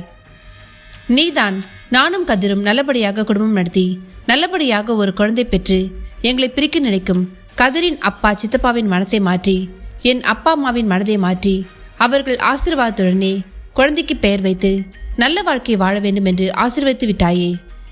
சீனியம்மன் ஒரு கணம் திகைத்து போய் பார்த்தாள். அப்புறம் என்ன, உன் வாயாலேயே நல்ல செய்தி கிடைத்து விட்டது. எங்களை ஆசீர்வாதம் செய்துவிட்டு கிளம்ப வேண்டியது தானே? சீனியம்மன் முகம் ருத்ராபிஷமாக மாறியது.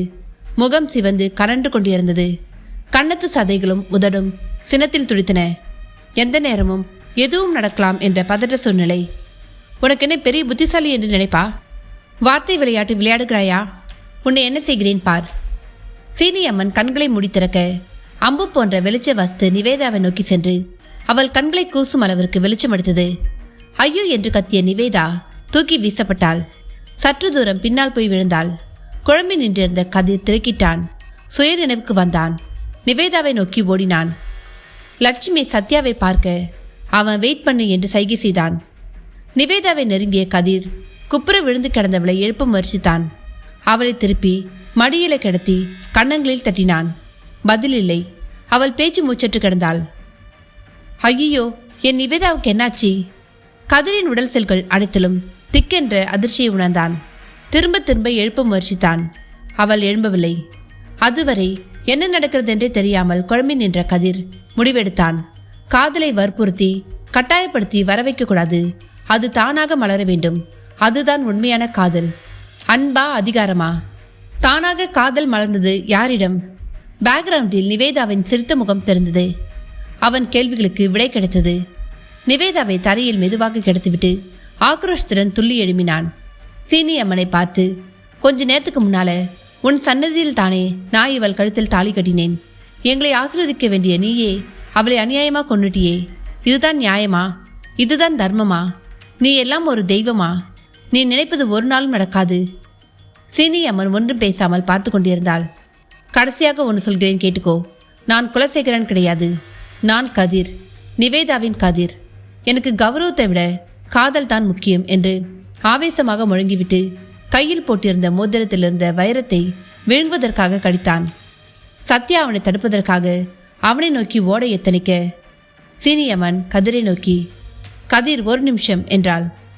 வைரத்தை கடித்து கொண்டிருந்த கதிர் தலையை நிமிர்த்தி அவளை கோபமாக பார்த்தான். பின்னால திரும்பி பார். கதிர் பின்னால் திரும்பி பார்க்க பேச்சு மூச்சற்று கீழே கிடந்த நிவேதா எழும்பி நின்றிருந்தாள். கதிர் ஓடிச் சென்று அவளை கட்டிக்கொண்டு அழுதான். நிவேதாவும் தான். நிவி, உன்னை எழுந்துட்டேன்னு நினைச்சு எனக்கு உயிரே போயிடுச்சு தெரியுமா? இருவரும் கட்டி அணைத்தபடி குலுங்கி குலுங்கி அழுதார்கள். சத்யாவும் லட்சுமியும் நிம்மதி பெருமூச்சு விட்டார்கள். கட்டி அணைத்துக் கொண்டிருந்த கதிரும் நிவேதாவும் சூழ்நிலையை உணர்ந்து விலகி வெட்கப்பட்டு அம்மனை பார்த்தார்கள். உங்கள் காதலை தெரிந்து கொள்வதற்காக சும்மா விளையாடினேன். 24 மணி நேரமும் நாங்கள் பக்தர்களின் வேண்டுதலை மட்டும்தான் நிறைவேற்றிக் கொண்டிருக்க வேண்டுமா என்ன? எங்களுக்கு ஒரு பொழுதுபோக்கே வேண்டாமா என்று சொல்லிவிட்டு மந்தகாசமாக சிரித்தாள். நிவேதாவை தவிர அவள் சிரிப்பு அனைவருக்கும் தொற்றிக்கொண்டது. நிவேதா என்று பார்த்து கொண்டிருந்தாள். இவன் என் குலசேகரன் கிடையாது. குலசேகரனைத்தான் நான் காதலிக்கிறேன். அவனுக்காக காத்திருப்பேன். உன் கதிரை உன்னிடமே கொடுத்து விட்டேன். சத்தியவான் சாவித்திரி போல் புருஷனை போராடி மீட்டிருக்கிறாய். உனக்கு என் ஆசிர்வாதங்கள். நீ கேட்டதெல்லாம் உனக்கு கிடைக்கும். இப்போ சந்தோஷமா, கொஞ்சம் சிரியேமா. இப்படி உம்மென்று இருந்தால் பார்க்கவே சகிக்கல. நிவேதா ஒத்தை சிரிப்பு சிரித்து கண்களில் நீர் பெருக கையெடுத்து கும்பிட்டபடி ஓடிச் சென்று அம்மனின் கால்களில் விழுந்தாள். இனிமேலாவது இந்த ஊர்க்காரர்கள் என்னை இருட்டில் தவிக்க விடாமல் உருப்படியாக ஒரு கோவிலை கட்டுவார்கள் என நினைக்கிறேன். தூரத்தில் நின்றிருந்த கதிரின் அப்பா மற்றும் சித்தப்பாவை திரும்பி ஒருமுறை பார்த்தாள். இருவரும் பதட்டமாக பார்த்து கொண்டிருந்தனர். அவள் கண்களில் இருந்த வெளிச்ச வஸ்து அவர்களை நோக்கி பாய்ந்தது. வந்த வேலை சுபமாக முடிந்தது. அடுத்த நொடி அரசமரத்தடியில் தெரிந்த வெளிச்சம் மறைந்தது. சீனி அம்மன் நின்றிருந்த இடத்தில் அவள் சிலை இருந்தது. ஏற்கனவே சிலையில் உடைந்திருந்த அவளின் கை நல்ல நிலைக்கு மாறி இருந்தது. அவள் வந்துட்டு போனதுக்கு அதுதான் சாட்சி என்று சொல்லாமல் சொன்னது போல் இருந்தது. மெய்சிலித்து நின்றிருந்த அனைவரும் சாதாரண நிலைக்கு வர பல நிமிடங்கள் ஆனது. அவர்களுக்கு கிராபிக்ஸ் நிறைந்த பக்தி படம் பார்த்துவிட்டு தியேட்டரை விட்டு வெளியே வந்தது போல் இருந்தது. லட்சுமி சத்யாவை பார்த்து, கார்த்திகை மேலத்தான் ரத்த காட்டேரியை ஏவி விட்டு இருக்காங்கன்ற விஷயத்த ஊர்க்காரர்களுக்கு சொல்ல வேண்டாம். நான் ராத்திரி அவசர வேலையா கடம்பூருக்கு போறதுக்காக வந்தேன். ரத்த காட்டேரி கொல்ல வந்துச்சு. அம்மன் வந்து என்னை காப்பாற்றினா. இப்படித்தான் நாளைக்கு ஊருக்குள்ள சொல்ல போறேன். நீங்களும் இதுல சம்பந்தப்பட்டதாக காட்டிக்க வேண்டாம். அனாவசிய கேள்விகள் வரும். அதெல்லாம் சரி, ஆனா ஏவி விட்டவன் யாருன்னு கண்டுபிடிக்க முடியாம போயிருச்சே. கதிரும் நிவேதாவும் சாலையோரமாக நின்றிருந்த அவன் அப்பா மற்றும் சித்தப்பாவை நோக்கி சென்றார்கள். அம்மனை வாக்கு கொடுத்திருக்கிறாள். நிச்சயமாக நல்லது நடக்கும் என்று நிவேதாவுக்கு நம்பிக்கை இருந்தது. இருப்பினும் உள்ளுக்குள் கொஞ்சம் முதலாகத்தான் இருந்தது. சத்யா திரும்பி கார்த்தி விழுந்து கிடந்த இடத்தை பார்த்தான். மயக்கம் தெரிந்து கார்த்தி எழும்பி உட்கார்ந்திருந்தாள். அவளை நோக்கி ஓடினான். 2 பக்கமும் அடுத்தடுத்து என்ன நடக்கப் போகிறதென லட்சுமி ஆர்வமாக பார்த்து கொண்டிருந்தாள். அத்தியாயம் 20. கார்த்திகா ஒன்று புரியாமல் எப்படி இங்கே வந்தோம் என்று முழித்து கொண்டிருந்தாள். ஒவ்வொரு பௌர்ணமிக்கு மறுநாள் உடம்பில் அதீத வலியுடன் தூக்கத்திலிருந்து அவள் முழிப்பது ஞாபகத்துக்கு வந்தது. இந்த தடவை 2 வித்தியாசம். அவள் வீட்டில் இல்லாமல் காட்டில் இருக்கிறாள். மேலும் தாவணி இல்லாமல் இருக்கிறாள். சத்யாவை பார்த்ததும் நான் எப்படி இங்கே வந்தேன், என் தாவணி எங்கே என்று மார்பு பிரதேசத்தை கைகளால் மறைத்து கொண்டாள். நான் சொல்றேன், உனக்கு அதிர்ச்சியாகத்தான் இருக்கும். மனசு திடப்படுத்திக்கோ என்று எல்லா விஷயத்தையும் சத்யா அவளிடம் சொன்னான். கேட்டுக்கொண்டிருந்த கார்த்திகாவுக்கு அதிர்ச்சி. நானா? ரத்த காட்டேரியா என்று திரும்ப திரும்ப கேட்டுக்கொண்டிருந்தாள். அவர்களை நோக்கி வந்த லட்சுமி, நீ ரத்த காட்டேரி கிடையாது. உன் மேலே ஏவி விட்டு யாரோ இந்த வேலையை பார்த்திருக்கிறார்கள். அதனால வீணா மனசை போட்டு குழப்பிக்காத. அதே மாதிரி இனிமே ரத்த காட்டேரி பிரச்சனை உனக்கு வரவும் வராது. அந்த 4 பேர் சாவுக்கு நான் தான் காரணமா? அழுதாள். தேம்பி தேம்பி அழுதாள். இருவரும் அவளை தேற்றினார்கள். நான் தான் சொன்னேனே, உன்னை யாரோ பயன்படுத்தி இருக்காங்க. சுய நினைவில் இருந்திருந்தால் நீ இப்படியெல்லாம் செஞ்சிருப்பியா? செஞ்சிருக்க மாட்ட. உண்மையில காட்டேரியை ஏவனவன் தான் தண்டிக்கப்பட வேண்டியவன். நீ அதை நினைச்சு வருத்தப்படாத என்று லட்சுமி அவளுக்கு ஆதரவாக பேசினாள். சிறிது நேரத்தில் அரைகுறையாக சமாதானம் அடைந்த கார்த்திகா பரிதாபமாக சத்யாவை பார்த்தாள். இவ்வளோ தெரிஞ்சதுக்கு அப்புறமும் நீங்க என்னை பழைய மாதிரி விரும்புவீங்களா? என்னை பார்க்கும் பொழுது உங்களுக்கு பயம்தானே வரும். காதல் எப்படி வரும் என்று அவள் பெரிய கண்கள் முழுக்க குளம் போல் கண்ணீர் தேங்கி தழும்பிக் கொண்டிருந்தது. சத்யா அவள் கையை பிடித்து எழுப்பிவிட்டான். அவன் போட்டிருந்த சட்டியை கழட்டி அவளிடம் கொடுத்தான். அவள் அதை அணிந்து கொண்டாள். அதன் பிறகு, நான் கேட்டதுக்கு பதிலே சொல்லலையே என்ற பார்வையை பார்த்தாள். நேத்து உங்க மாந்தோப்பில் நீ என்கிட்ட சொன்னது உனக்கு ஞாபகம் இருக்கா? நீ மறந்திருக்கலாம், நான் மறக்கல. நானே சொல்றேன், நீங்க இதுக்கு முன்னால எப்படிப்பட்டவராய் இருந்தாலும் எனக்கு கவலை இல்லை. இதுக்கு மேல நான் நினைச்சிட்டு இருக்க, நான் காதலிக்கிற என்னோட சத்யாவாய் இருங்க, அது போதும். இதுதான் நீ சொன்ன வார்த்தைகள். அதே தான் நான் இப்போ உனக்கு சொல்றேன். நீ இதுக்கு முன்னால எப்படிப்பட்டவளா இருந்தாலும் எனக்கு கவலை இல்லை. இதுக்கு மேல நான் நினைச்சிட்டு இருக்க, நான் காதலிக்கிற என்னோட கார்த்திகாவா இரு, அது போதும் என்று அவன் சொல்லி முடித்ததும் கார்த்திகாவின் முகம் காதலில் பிரகாசமானது. பாய்ந்து வந்து அவனை கட்டிக்கொண்டாள். பஞ்சுமெத்தை வந்து மோதியது போல் இருந்தது சத்யாவுக்கு. கார்த்திகாவால் அழுகையை கட்டுப்படுத்த முடியவில்லை. ஆனால் நிச்சயமாக அவள் வருத்தத்தில் அழவில்லை என்று உங்களுக்கே தெரிஞ்சிருக்கும். சத்யாவின் கன்னத்தில் மாறி மாறி முத்தமிட்டாள். ஆனந்த கண்ணீருடன் பார்த்து கொண்டிருந்த லட்சுமி முத்த காட்சி ஆரம்பித்ததும் வெட்கப்பட்டு திரும்பிக் கொண்டாள். ஏனோ அவளுக்கு அவள் காதலை நிறைவேறியது போல் ஒரு சந்தோஷம். இதற்கிடையில் கதிரும் நிவேதாவும் ஜோடியாக சண்முகத்திடம் ஆசீர்வாதம் வாங்கி கொண்டிருந்தனர். சத்யவான் சாவித்திரிக்கு ஒப்பிட்டு நிவேதாவை பற்றி அம்மன் சொன்னது சண்முகத்திற்கு ஞாபகம் வந்தது. சண்முகம் பெருமித குரலில், கடவுளே நேர்ல வந்து உங்க காதல ஆசீர்வதிக்கிறாங்க. என்னெல்லாமோ நடக்குது. இதுக்கு மேலேயும் நாங்க திருந்தலனா 5 பைசாவுக்கு பிரயோஜனப்பட மாட்டோம். தயவு செஞ்சு எங்களை மன்னிச்சிருமா என்று கையெடுத்து கும்பிட்டார். ஐயோ மாமா, அப்படியெல்லாம் சொல்லாதீங்க. பெரியவங்க நீங்க, எங்களை மனசார வாழ்த்துங்க, அது போதும். இல்லம்மா, நான் செஞ்சது மிகப்பெரிய தவறு. இப்ப புரிஞ்சுக்கிட்டேன். 2 பேரும் 16 பெற்று பெருவாழ்வு வாழ்க. இதுவரைக்கும் நான் செஞ்ச தவறுக்கு பரிகாரமா இனிமே என் சொந்த செலவிலேயே ஜாதி மத மறுப்பு திருமணங்களை நடத்தி வைப்பேன். சந்தனத்தின் கால்களில் விழுந்தும் ஆசீர்வாதம் வாங்கி கொண்டனர்.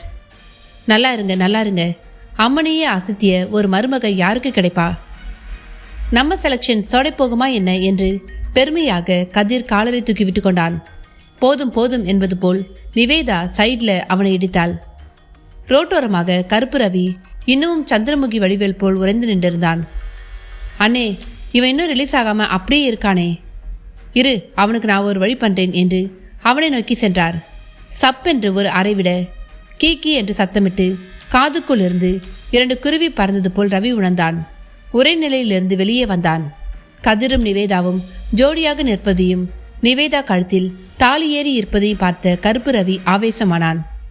2 பேரும் பாஸ் சொன்னதை மீறி கல்யாணம் பண்ணிக்கிட்டதும் இல்லாம அவர் முன்னாலேயே தைரியமா வந்து நிக்கிறீங்களா என்று சொல்லிவிட்டு கீழே கிடந்த அருவாளை எடுத்தான். சண்முகத்தை பார்த்து, பாஸ், நீங்க கவலைப்படாதீங்க, இவளை என்ன செய்யறேன் பாருங்கள் என்று அருவாவை ஓங்க சண்முகம் இடைமறுத்து, ரவி ஒரு நிமிஷம் நில்லு. ரவி அருவாவை தாழ்த்தி, என்ன பாஸ் என்றான். அருவாவை என்கிட்ட கொடு. ரவி அருவாவை சண்முகத்திடம் கொடுக்க, ஏண்டா, என்ன தைரியம் இருந்தா என் மருமகளை வெட்ட பாப்ப? உன்னை பொலி போட்டுருவேன் பாரு. என்ன பாஸ் சொல்றீங்க? நீங்க தானே வெட்ட சொன்னீங்க என்று புரியாமல் கேட்க, நான் சொன்னா உங்களுக்கு எங்கடா போச்சு அறிவு என்று ரவியை வெட்டுவதற்காக ஓங்கினார். ரவி ஓட ஆரம்பித்தான். சண்முகம் அருவாவுடன் அவனை துரத்தினார். ஐயோ, பாஸுக்கு பைத்தியம் பிடிச்சிருச்சு என்று கத்தியபடியே கருப்பு ரவி ஓடினான். கோவில் வளாகமே சிரிப்பொலியால் நிரம்பியது. இருட்டுக்குள் இருந்த அம்மன் சிலை கடைவாயோரம் மெலிதாக ஒரு சிரிப்பு தோன்றி மறைந்ததை யாரும் கவனித்திருக்க வாய்ப்பில்லை. அன்றைக்கு இரவே கதிரும் நிவேதாவும் விடை பெற்றுக்கொண்டு பாண்டியன் சகோதரர்களுடன் ஊருக்கு கிளம்பியிருந்தார்கள். அவர்களை தீர்த்து கட்ட வந்திருந்த ஜிம் பாய்ஸ் இப்பொழுது பாடிகார்டாக செயல்பட்டு கொண்டிருந்தார்கள். காட்டில் இரத்த காட்டேரின் நடமாட்டம் இருந்ததை ஜிம் பாய்ஸ் பார்த்தார்கள், தெரிந்து கொண்டார்கள். பாண்டியன் சகோதரர்கள் மனமாற்றம் எப்படி நடந்தது என்று யாருக்குமே தெரியவில்லை. தலையை பிய்த்து கொண்டார்கள். கருப்பு ரவி ஊர் போய் சேர்ந்த பின்னரும் பல நாட்கள் புலம்பிக் கொண்டே இருந்தான். எப்படிடா ஆச்சு? என்னடா நடக்குதுங்க? மறுநாள் காலை பிரசிடென்ட் தம்பி சின்னசாமி வீட்டுக்கு பின்பக்க கிணற்றடியில் ரத்தம் கக்கி செத்து கிடந்ததை பார்த்தார்கள். காட்டுக்குள் திரிந்து கொண்டிருந்த காட்டேரி ஊருக்குள்ள வந்துருச்சுடோய் என்று ஊர்க்காரர்கள் மொத்தமாக பயந்து போனார்கள். அவர் மனைவி விசாலாட்சி மட்டும் குழம்பி போனாள். சின்னசாமி தன் தோஸ்து மூலமாக ஒரு மந்திரவாதியை கூட்டி வந்ததும் அவன் கங்காளிங்கிற ரத்த காட்டேரியை வசியப்படுத்தி வைத்திருந்ததையும் மாந்திரிக பூஜையில் வைத்து செப்பு தகடு தயார் செய்து கார்த்திகாவின் கட்டில் கடியில் பதித்து வைத்ததும் கார்த்திகா மூலமாக கொலைகள் செய்ததும் கடைசியில் கார்த்திகா மூலமாகவே பிரசிடென்ட்டையும் அவர் மனைவியையும் தீர்த்து கட்ட நினைத்ததும் விசாலாட்சிக்கு மட்டும்தான் தெரியும். மந்திரவாதி சொன்ன கண்டிஷன் ஒன்றுதான். இரத்த காட்டேரியை ஏவி விட்டால் பௌர்ணமி தோறும் வேட்டைக்கு போகும். யார் மாட்டினாலும் அடித்துவிடும். அதுவும் நல்லதுக்கு தான் என்று சின்னசாமி நினைத்தார். பேருக்கு ஒரு 4 பேரை கொன்றுவிட்டு கடைசியில் பிரசிடென்டை கொன்றால்தான் பழி காட்டேரியின் மீதும் கார்த்திகாவின் மீதும் விழும். அண்ணன் சொத்து பத்தெல்லாம் வாரிசு யாரும் இல்லாமல் போகும். எனக்கு கிடைக்கும். அதுபோக பிரசிடென்ட் பதவியும் கிடைக்கும் என்று ஐநா ரேஞ்சுக்கு திட்டம் போட்டார். கங்காளி நடமாட்டம் இருக்க வேண்டுமென்றால் கோவில் கட்டப்படக்கூடாது. கோவில் கட்ட முனைபவர்களை தீர்த்து கட்டியது கூடுதல் வேலை. அதிலும் சின்ன வடுகர் மகன் மற்றும் கிழவி பேரனுடன் தனிப்பட்ட விரோதங்கள் இருந்தது. எக்ஸ்ட்ரா காரணங்கள். சின்னசாமியை காட்டேரி அடித்த பிறகு இந்த விஷயம் யாருக்குமே தெரியாமல் போனது. ஏனென்றால் மேற்கொண்டு இரத்த காட்டேரினால் எந்த சாவும் அந்த ஊரில் விழவில்லை. விசாலாட்சிக்கு குழப்பம். ஏவி விட்டவனையே காட்டேரி போட்டு தள்ளிவிட்டதே என்று. எப்படி? காட்டேரி தன்னையும் அடித்துவிடும் என்று பயந்து விசாலாட்சிக்கு பைத்தியம் பிடித்தது உபரி தகவல். பௌர்ணமி இரவு அவசர வேலையாக கடம்பூர் செல்லும் பொழுது தன்னை விரட்டிய காட்டேரியை சீனி அம்மன் வந்து அடித்து விரட்டினாள் என்று உணர்ச்சி பொங்க லட்சுமி சொல்வதை கேட்டதும் ஊரார் அனைவரும் மெய் சிலித்து போனார்கள். ஊரே பரபரப்பானது. கோவில் வளாகத்திலேயே அவசர கூட்டம் கூட்டப்பட்டது. கோவில் கட்டுவதை பற்றி பேசினார்கள். பேசிக்கொண்டே இருந்தார்கள். அவர்கள் பேசுவதை பார்த்து கொண்டிருந்த சீனி அம்மன், சீக்கிரம் பேசி ஒரு முடிவுக்கு வாங்கடா, எவ்வளோ நேரம் மழையிலும் வெயிலிலும் இருட்டிலையும் இருக்கிறது என்று கடுப்பாக யோசித்தாள். எழும்பி போய் அனைவரையும் 4 சாத்து சாத்தலாமா என்று கூட நினைத்தாள். ஒரு சில நாட்கள் கழித்து நிவேதாவும் கதிரும் நிவேதா வீட்டுக்கு வந்திருந்தார்கள். நிவேதா அம்மாவுக்கு ஆஸ்துமா சரியாகி இருந்தது. குணமான செய்தியை அவள் சொல்ல, அதான் எனக்கு தெரியுமே என்று நிவேதா கூறினாள். அம்மா ஆச்சரியமாக, உனக்கு எப்படி தெரியும்? இப்பதானே நீங்க சொன்னீங்க என்று சிரித்தாள். பின் எங்கடா ரொம்ப நேரமா கதிரை காணலையே என்று மாடிக்கு நிவேதா செல்ல அங்கே கதிரும் மைதிலியும் பேசி கொண்டிருந்தார்கள். உங்க அக்கா என்னை கல்யாணம் பண்ணிக்கிட்டா, நீ என்னை எப்ப கட்டிக்க போற என்று அவளிடம் கேட்டுக்கொண்டிருந்தான். கட் பண்ணினால் 51, 52, 53 என்று நிவேதா எண்ணிக்கொண்டிருக்க மைதிலி சிரித்து கொண்டிருந்தாள். கதிர் தொப்பு கரணம் போட்டுக்கொண்டிருந்தான்.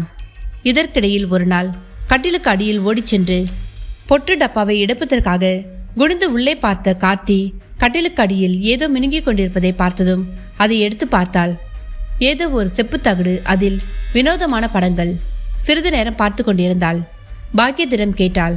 அவளுக்கும் தெரியவில்லை. வீட்டுக்கு வெளியே வந்து குப்பையில் தூக்கி போட்டாள்.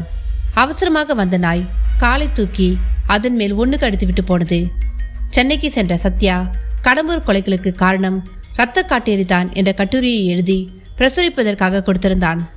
வடுகப்பட்டியிலிருந்து கிளம்பி வரும்பொழுது கார்த்திகாவிடம் உன்னைத்தான் காதலிக்கிறேன், காத்திரு என்று சொல்லிவிட்டு வந்திருந்தான். கார்த்திகாவும் சத்யாவுக்காக காத்திருந்தாள். சீனி அம்மனும் குலசேகரனுக்காக காத்திருந்தாள். என்ன நண்பர்களே, கதையை கேட்டிங்களா? இந்த கதை இதோட முடிஞ்சிருச்சு. இந்த கதையை பற்றி நீங்கள் என்ன நினைக்கிறீங்கன்னு சொல்லிட்டு கமெண்ட் பாக்ஸில் கமெண்ட் பண்ணுங்கள், லைக் பண்ணுங்கள், உங்கள் நண்பர்களுக்கும் ஷேர் பண்ணுங்கள். நன்றி, வணக்கம்.